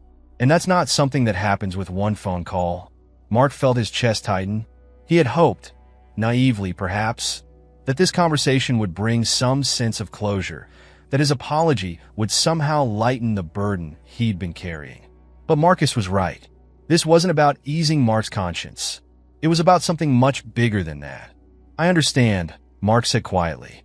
"I know it's not enough, but I'm going to work on it. I don't want to be the kind of person who makes assumptions, who hurts people. I want to change." "Then start now," Marcus said simply. "Start by learning. Start by listening. And stop looking for ways to feel better about yourself without doing the work." Mark nodded again, the weight of Marcus's words sinking in. "Thank you," he whispered, though he knew Marcus probably didn't feel like giving thanks was necessary. The call ended abruptly, with no formal goodbye. Mark sat there for a long time, staring at his phone, the line now dead, but his mind racing. The conversation hadn't gone the way he'd imagined. He hadn't gotten the closure or forgiveness he thought he needed. But maybe that was the point. Maybe he didn't deserve it. Not yet. The next morning, Mark sat down at his computer, staring at the screen for a long time before opening a search engine. He began typing slowly, deliberately, how to become an ally in the fight against racial injustice. Over the next few days, Mark found himself reading articles, watching documentaries, and listening to voices that he had never considered before. It was uncomfortable. It was difficult, but it was necessary. He attended a community meeting on diversity, quietly listening as others shared their stories of discrimination, of being judged and marginalized, of being forced to prove they belonged. It wasn't easy. The more he learned, the more he realized how much he had to unlearn. But it was a start, and for the first time in a long time, Mark felt like he was moving in the right direction. A few weeks later, he saw Marcus Bennett again. This time, it was at a community event focused on racial equality, where Marcus was a keynote speaker. As Mark stood at the back of the crowd, listening to Marcus speak, he didn't expect recognition or forgiveness. He was there to listen, to learn, and to begin the hard work of change. And maybe, just maybe, that was enough for now. Samuel Turner walked alongside his daughter, Maya, on a crisp fall afternoon. The two had spent the morning at a small cafe near their home, catching up on life over coffee and pastries. Samuel, always composed, was a man who commanded respect in every room he entered. As a justice of the United States Supreme Court, his every word was carefully measured, his posture dignified. Maya admired her father, though at 16, she found his calmness intimidating at times. She often wondered if she could ever live up to the high expectations he seemed to set, both for himself and for her. They had just left the cafe, chatting lightly about Maya's upcoming school project. She had chosen to write about civil rights law, following in her father's footsteps. Samuel listened attentively, offering gentle guidance but encouraging her to think for herself. As they crossed the street, however, the lightness in the air shifted. Officer James watched them from across the street. He couldn't explain it.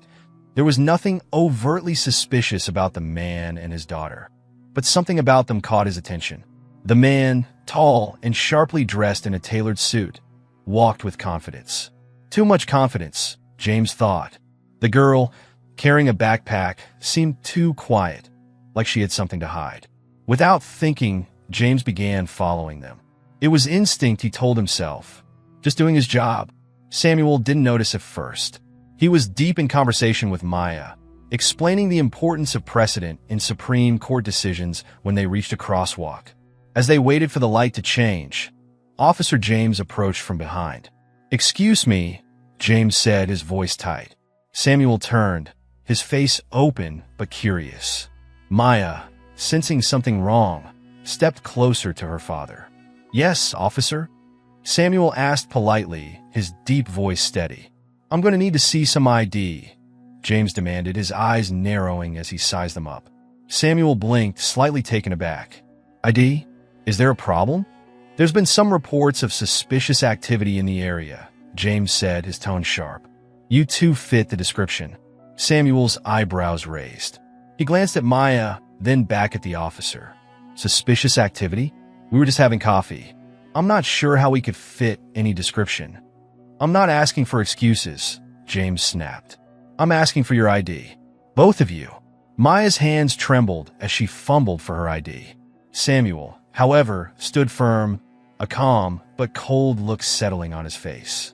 Officer, I understand you have a job to do, but we've done nothing wrong. We're just walking home. James's face tightened with irritation. You're refusing to comply? I'm not refusing anything. I'm simply asking why you feel the need to stop us, Samuel replied evenly. The words hit James like a challenge. Who was this man to question him? James had been a cop for 15 years, and he knew trouble when he saw it. He didn't need to justify himself. Step to the side, James ordered, his hand hovering near his belt where his handcuffs rested. Now! Maya looked up at her father, panic flashing in her eyes. Dad! It's all right, Maya, Samuel said softly, but there was tension in his voice now. He took a step forward, moving to shield her from the officer's glare. Officer, I think there's been a misunderstanding. The only misunderstanding here, James spat, is that you think you can talk your way out of this. I'm not asking again. Step to the side. Samuel's jaw clenched, but he complied, moving aside while keeping his hand on Maya's shoulder. We've done nothing wrong, he said, his voice low but firm. You have no reason to detain us. James wasn't listening. Turn around, he barked, pulling the cuffs from his belt. Hands behind your back. Maya gasped. What? No, you can't. Maya, it's okay, Samuel said quickly, his voice still measured but with a strain that hadn't been there before. He turned to face the officer, slowly raising his hands. We'll deal with this. Just stay calm. But Maya wasn't calm. Her heart pounded in her chest as she watched the officer snap the cold metal cuffs around her father's wrists. The sight of her father, the strongest man she knew, being treated like a common criminal, made her stomach twist with fear and rage. Dad, you can't just let him. Maya tried to step forward, but James turned on her. Stay where you are, he shouted, pointing a finger at her. She froze, her eyes wide with terror. Hands behind your back, James growled, stepping toward her now. You too. No, Maya cried, backing away. This isn't right. Samuel, his hands cuffed behind him, tried to remain calm, but inside, the humiliation was seeping in. Not just for him, but for his daughter. This was supposed to be a normal day, a simple walk home, but now they were standing on the street, being publicly humiliated because of the color of their skin. Officer, please, Samuel said, his voice tight with control. You're making a mistake. But James didn't care. The only mistake here, he muttered as he slapped the cuffs on Maya, is thinking you're above the law. Maya felt the cuffs bite into her wrists, and tears welled up in her eyes. She looked up at her father, her voice shaking. Dad, what's happening? Why are they doing this? Samuel looked back at her, his heart breaking. He didn't have an answer. He never thought he'd have to explain this to her, this cruelty, this injustice. They were forced into the back of the patrol car, the world watching as two innocent people were treated like criminals. The cold metal of the handcuffs bit into Maya's wrists as she sat in the back of the patrol car, her mind spinning with confusion and anger. Her father, normally so calm and composed, sat next to her in silence, his face set in a hard, unreadable expression. She could see the tension in his jaw, the way his hands clenched in a fist even though they were cuffed behind his back. They rode in silence for a few minutes, the city streets passing by outside, but inside the car, time seemed to stretch painfully. Maya's heart was pounding in her chest, her stomach twisted in knots. She had never imagined something like this could happen to them. To her father, a man who spent his life fighting for justice, for fairness. Now here they were, treated like criminals simply because of the color of their skin. She glanced at him, trying to read his expression. Dad, what do we do now? She whispered, her voice barely audible over the hum of the car engine. Samuel turned to look at her, his dark eyes filled with an emotion she hadn't seen in him before. Frustration, mixed with something deeper, something painful.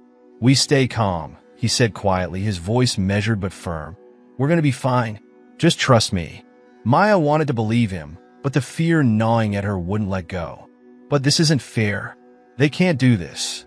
"I know," Samuel replied, his gaze turning back to the front of the car. His voice was steady, but Maya could hear the edge in it. "But fighting back now won't help us. We'll handle this the right way." The right way. That was always his answer. Her father had built his life on following the rules, on working within the system to create change. But now that same system was treating him like he was nothing. How could he stay so calm? Maya's mind reeled with questions. But before she could ask them, the car came to a sudden stop in front of the police station. The door on Samuel's side opened, and Officer James stood there, glaring at him. "Get out," he ordered, roughly grabbing Samuel's arm and pulling him out of the car.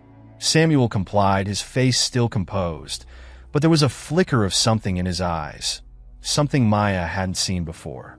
James walked around to Maya's side and yanked the door open. "You too," he barked, grabbing her wrist and pulling her out. Maya stumbled as her feet hit the pavement, the cuffs preventing her from catching herself. She looked up at the officer, her fear quickly turning to anger. "Why are you doing this?" she demanded, her voice shaking. "We didn't do anything wrong." James didn't even look at her as he led them both into the station, his grip tight on Samuel's arm. Inside, the fluorescent lights flickered, casting a harsh glow on the room. A few officers looked up as they entered, some with curiosity, others with mild disinterest. To them, it was just another day. James led them to a small holding area, shoving Samuel into a chair.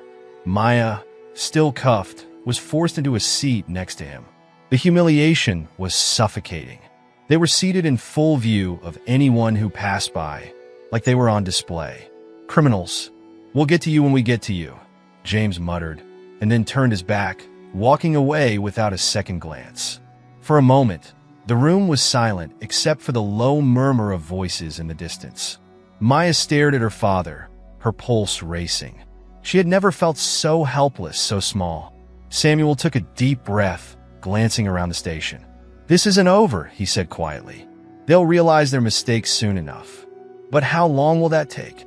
Maya whispered, tears stinging the corners of her eyes. "Why is this happening?" Samuel's eyes softened for the first time since the arrest. He looked at her, the weight of years of experience in his gaze. "Because, Maya," he said slowly, "this is what happens when people see the color of your skin before they see anything else. It's wrong, but it's real. I've spent my life fighting it, but even now, even in my position, we're not immune." Maya's chest tightened. She had always known about racism, of course. They had talked about it in school, her father had lectured about it in speeches. But knowing and experiencing were two very different things. This was different. "Dad," Maya's voice wavered. "What if they don't let us go?" "They will," Samuel replied, his voice firmer now. "I'm going to make a phone call. They'll let us go because they have no choice. But that doesn't mean this will end here." He turned toward the front desk, catching the attention of a passing officer. "I'd like to make my phone call now," he said, his tone polite but with an unmistakable edge. The officer, a younger man who seemed less hardened than James, nodded slowly. "All right, follow me." He unlocked Samuel's cuffs, though Maya's remained tight around her wrists. She felt a flicker of relief as her father stood, but the knot in her stomach remained. Samuel followed the officer to a small phone booth in the corner. He dialed quickly, his expression unreadable as he waited for someone to pick up. "Henry," Samuel said, his voice low and controlled. "I need you to come down to the station." "Yes, immediately." "There's been an incident." Maya's heart raced as she watched her father speak, his calmness only adding to her anxiety. She knew that he was calling one of his closest colleagues, a high-powered lawyer who had worked with him for years. If anyone could fix this, it was Henry. But as the minutes dragged on, Maya couldn't shake the feeling that something had broken. Something between her and the world she thought she knew. They were Turner and daughter. They weren't supposed to be here, in a holding cell, treated like criminals. But right now, none of that mattered. The phone call ended quickly, with Samuel speaking in his usual calm and measured tone, despite the storm brewing beneath the surface. As he hung up the phone, Maya noticed how his hand lingered on the receiver for just a moment longer than necessary. He returned to her side, the cuffs on her wrists still tight, her anxiety growing with every passing second. "What did he say?" Maya asked, her voice low. "He's on his way," Samuel replied, sitting down beside her again. "It won't be long now." Maya nodded, but the weight of the situation pressed down on her. The fluorescent lights above buzzed, casting a harsh glow on the station. People moved in and out of the room, some glancing curiously at the well-dressed man and his teenage daughter sitting in the holding area. Most didn't give them a second thought. Just another arrest. Another black family. Minutes felt like hours. Maya couldn't help but keep glancing at the clock on the wall, each tick amplifying the tension in her chest. Her wrists ached from the cuffs, but worse than the physical discomfort was the shame. She looked down at her hands, trying to hold back tears, knowing that this moment was branding itself into her memory forever. They had done nothing wrong, but here they were, humiliated, treated like criminals. Finally, Officer James reappeared, his expression smug as he approached them. Maya tensed immediately. The look on his face was one she recognized, one she'd seen in passing from certain teachers, strangers in stores, people who didn't know her, but judged her anyway. It was the look of someone who believed they were superior. "Enjoying your stay?" James asked sarcastically, his hands resting on his hips. Samuel remained calm, his eyes locking onto James with a quiet intensity. "Our lawyer is on his way. I suggest you start preparing your paperwork," Samuel said, his voice steady. James chuckled, shaking his head. "Oh, your lawyer? Really?" He glanced at Maya, then back to Samuel. "What, you think calling in some high-priced attorney is going to change anything? You people think you can just buy your way out of everything, don't you?" Maya felt the words hit her like a slap. "You people." She opened her mouth to respond, anger boiling in her chest, but Samuel's voice cut through the tension. "Officer James," he said, his tone hardening slightly, "I suggest you tread carefully with your words. You don't know who you're dealing with." James's smirk faded for a brief second, replaced by a flicker of confusion. But it was gone as quickly as it had appeared. "Oh, I know exactly who I'm dealing with," he sneered, leaning in closer. "Just another guy who thinks he's too good to follow the rules. You think a fancy suit and a good lawyer make you different from anyone else I've arrested?" Samuel didn't flinch. He leaned forward slightly, meeting James's gaze head-on. "No, I think the Constitution makes me different, as does the law, but you seem to have forgotten that today." Maya's heart raced as she watched the exchange, the tension in the air thick enough to cut with a knife. James's face flushed red, and for a moment, she thought he might lash out. But before he could say anything, the door to the station burst open. A man in a dark suit entered, his face stern and focused. Henry Carter, Samuel's lawyer, marched in with the presence of someone who had no time for nonsense. His eyes scanned the room quickly before they landed on Samuel and Maya. Without hesitation, he strode over to them, ignoring the puzzled looks from the officers around him. "Samuel," Henry greeted him, his voice sharp. "Are you all right?" "We're fine, Henry," Samuel replied, his voice calm, though Maya could hear the tension beneath the surface. "But I'd like to be out of here as soon as possible." Henry turned to Officer James, who was now standing rigid, his arms crossed defensively.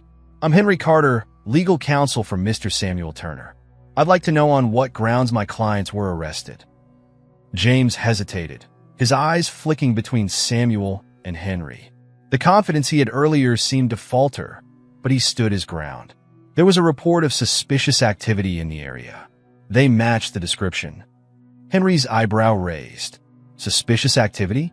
What exactly did they do that was suspicious? Having coffee in a cafe? Walking down the street? Or perhaps their skin color was the only thing suspicious to you? James's face reddened, but he didn't respond. Maya watched, her breath caught in her throat. For the first time, she saw the power dynamic shift. Officer James, who had seemed so untouchable moments before, now looked uncomfortable. Henry wasn't backing down. "You realize, of course," Henry continued, his voice cutting through the tension like a knife, "that Mr. Turner is not just any man. He's a justice of the United States Supreme Court, a man who has upheld the very laws you claim to enforce." The room fell deathly silent. James blinked, his face going pale. He stared at Samuel, his eyes wide with disbelief. "Supreme Court?" His voice trailed off, barely audible. "Yes," Henry said, his tone dripping with restrained fury. "And you've just arrested him and his daughter without cause. I hope you're prepared for the consequences of this mistake." James took a step back, his mouth opening and closing as if he wanted to speak, but couldn't find the words.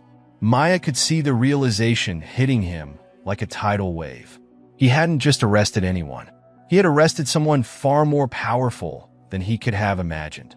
The door to the back office swung open, and the police chief hurried out, his face a mix of shock and panic. "What the hell is going on here?"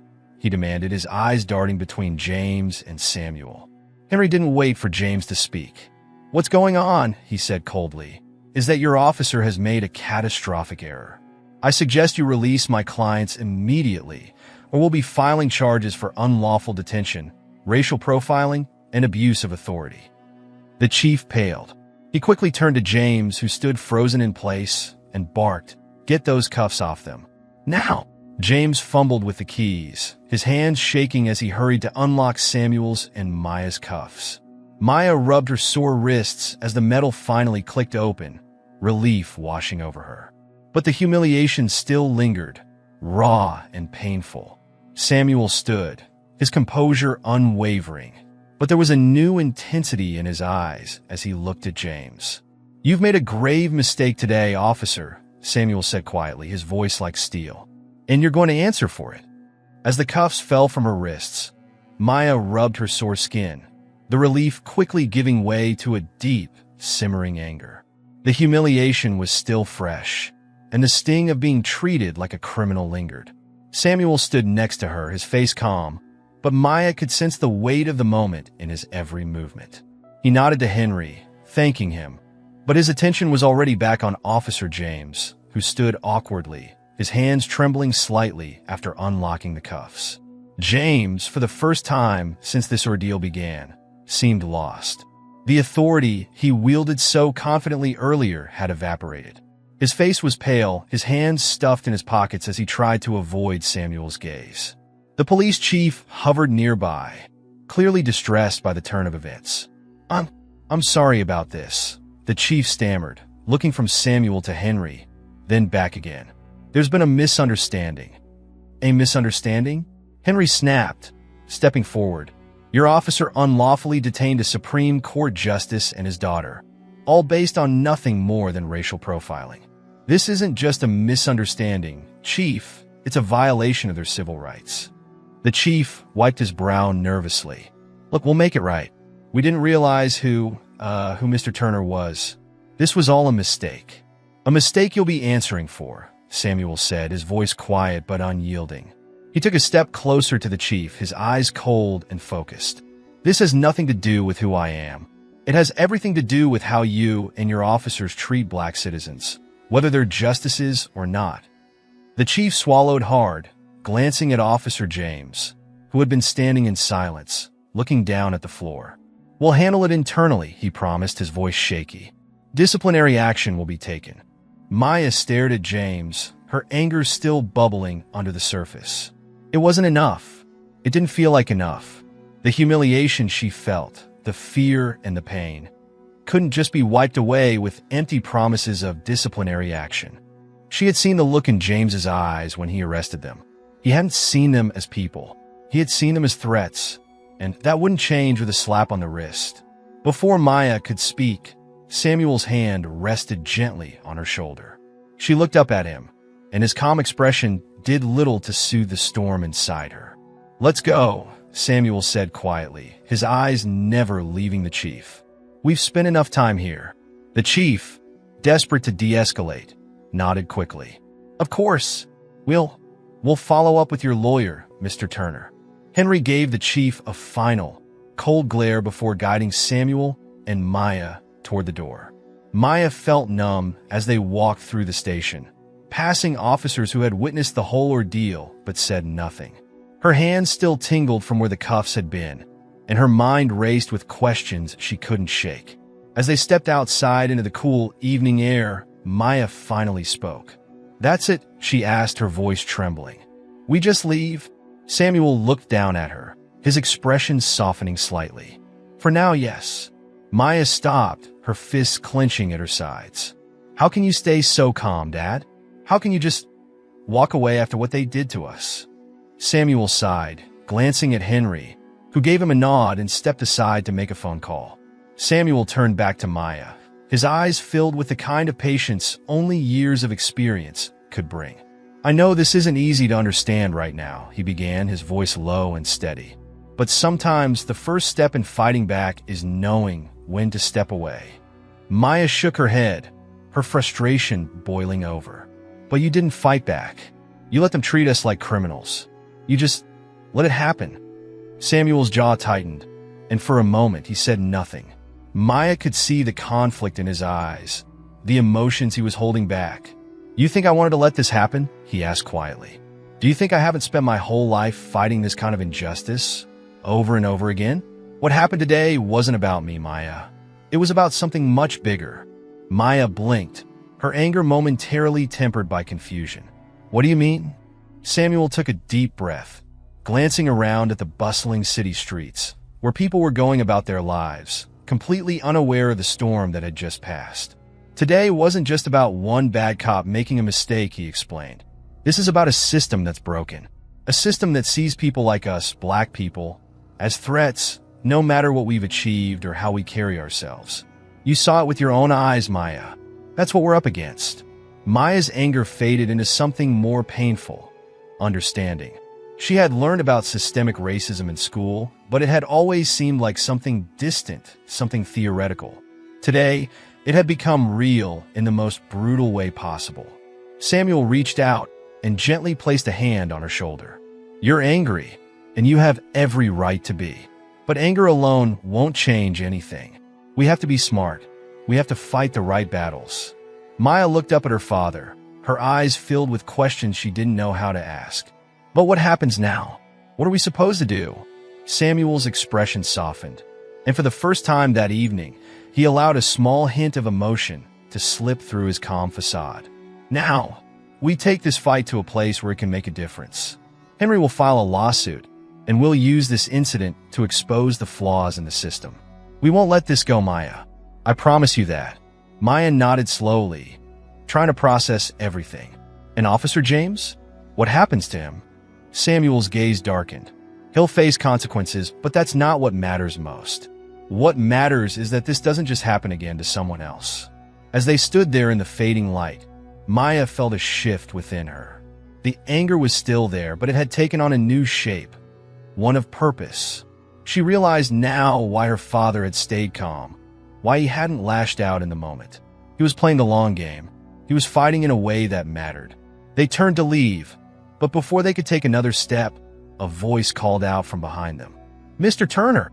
Maya and Samuel turned to see Officer James standing at the entrance of the station, his face flushed and eyes wide. He looked desperate, but there was something else in his expression too, fear. I didn't know, James stammered, his voice cracking slightly. I didn't know who you were. I didn't mean to. Samuel looked at him, his expression unreadable. For a long moment, he said nothing, simply watching the man who had humiliated him and his daughter just hours earlier. Finally, Samuel spoke, his voice calm but cold. That's the problem, he said quietly. You didn't care who I was. Without another word, Samuel turned and walked away, Maya by his side. Days had passed since the arrest, but the weight of the experience still clung to Maya like a heavy fog. She found herself replaying the events over and over in her mind. The cold metal of the handcuffs, Officer James's sneering face, the helplessness she had felt as her father remained calm in the face of such blatant injustice. At school, she couldn't focus. At home, she struggled to sleep. It was as if something inside her had shifted, a part of her innocence shattered by the reality of the world she lived in. Samuel, on the other hand, remained his composed self, though Maya could tell the incident had affected him deeply. He had spent hours on the phone with Henry and various civil rights groups, setting the groundwork for their legal battle against the police department. The media had already picked up the story, and Samuel's name was being mentioned on every major news outlet, sparking a national conversation about racial profiling and police brutality. Despite the whirlwind of attention, Samuel didn't seem interested in the limelight. His focus was on the bigger picture, the long-term fight. But for Maya, the pain was more immediate, more personal. One evening, as they sat together at the dinner table, the silence between them was thick. Samuel pushed his food around on his plate, his mind clearly elsewhere, while Maya barely touched hers. Finally, she couldn't take it anymore. "Dad," she said quietly, breaking the silence. "What happens if we win the lawsuit?" Samuel looked up from his plate, his expression thoughtful. "If we win," he said slowly, "the police department will be forced to admit wrongdoing. They'll pay damages, and Officer James will likely lose his job. There will be reforms, new policies put in place to prevent this from happening again." Maya nodded, but her heart still felt heavy. "And then what? Will anything really change?" Samuel's gaze softened as he studied his daughter. "Maya, change doesn't happen overnight. We won't fix the system with one lawsuit, or even with a dozen. But every step we take, every battle we win, moves us closer to justice. That's why we keep fighting, even when it feels like nothing is changing." Maya absorbed his words, but the weight of the experience still pressed down on her. She didn't just want a legal victory. She wanted to understand. She wanted to know how her father could keep going, how he could stay so composed after everything they'd been through. "Is that why you became a lawyer?" she asked suddenly, her voice filled with curiosity. "Because of what happened to you when you were younger?" Samuel paused, his eyes searching hers. "Yes," he admitted. "What happened to me shaped the path I chose. I knew I had to fight for people who didn't have the power to fight for themselves. I didn't want anyone else to feel the way I did back then, powerless, voiceless. That's why I've spent my life in this fight." Maya nodded again, but her thoughts were still racing. She had spent years looking up to her father, admiring his calm strength, but now she wondered if that calm came at a cost. "Does it ever get to you?" she asked, her voice almost a whisper. "The injustice, I mean? How do you stay so calm?" Samuel leaned back in his chair, his expression contemplative. "It gets to me," he said quietly. "Every time. But I've learned that letting anger control me won't help anyone. There's power in staying calm, in thinking clearly when everyone else is losing their heads. It's not easy, Maya, but I do it because I know that's how we win." Maya looked down at her hands, feeling the weight of his words. "I don't know if I can be like you, Dad," she admitted. "I don't know if I can stay calm like that." Samuel reached across the table and gently placed his hand over hers. "You don't have to be like me," he said softly. "You have your own path to follow. But whatever you choose, know this. You are stronger than you think, and you can make a difference in this world, just by being who you are." Maya felt a lump rise in her throat, but she swallowed it down, her father's words settling in her heart. For the first time since the arrest, she felt a glimmer of hope. Maybe she didn't have all the answers yet, but she was beginning to understand what her father had been trying to teach her all along. Change wasn't always immediate, but it was worth fighting for. A few weeks later, the courtroom was packed. Reporters lined the back walls, cameras flashing as Samuel and Maya walked in, side by side. Henry had prepared them well, and the evidence against the police department was overwhelming. Officer James's history of racial profiling had been exposed, and public opinion had turned sharply against him and the department. The lawsuit was poised to be a major victory, not just for Samuel and Maya, but for countless others who had been wrongfully targeted because of their race.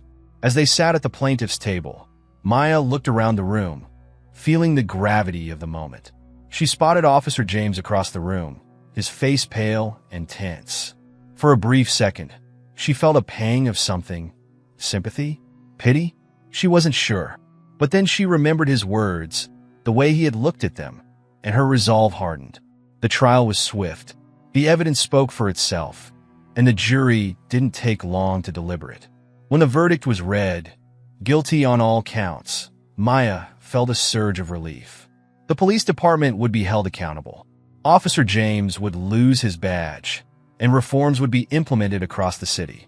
As they left the courtroom, reporters swarmed them, microphones shoved in their faces, but Samuel waved them off. This wasn't about the headlines. This was about something deeper. Outside the courthouse, under the bright afternoon sun, Maya turned to her father. "We won," she said, her voice tinged with disbelief. Samuel smiled, a small but genuine smile. Yes, we did. But it's not over, is it? Maya asked, her eyes searching his. Samuel shook his head. No, it's not over. But this is a start. Maya nodded, feeling a strange mixture of pride and determination swelling inside her.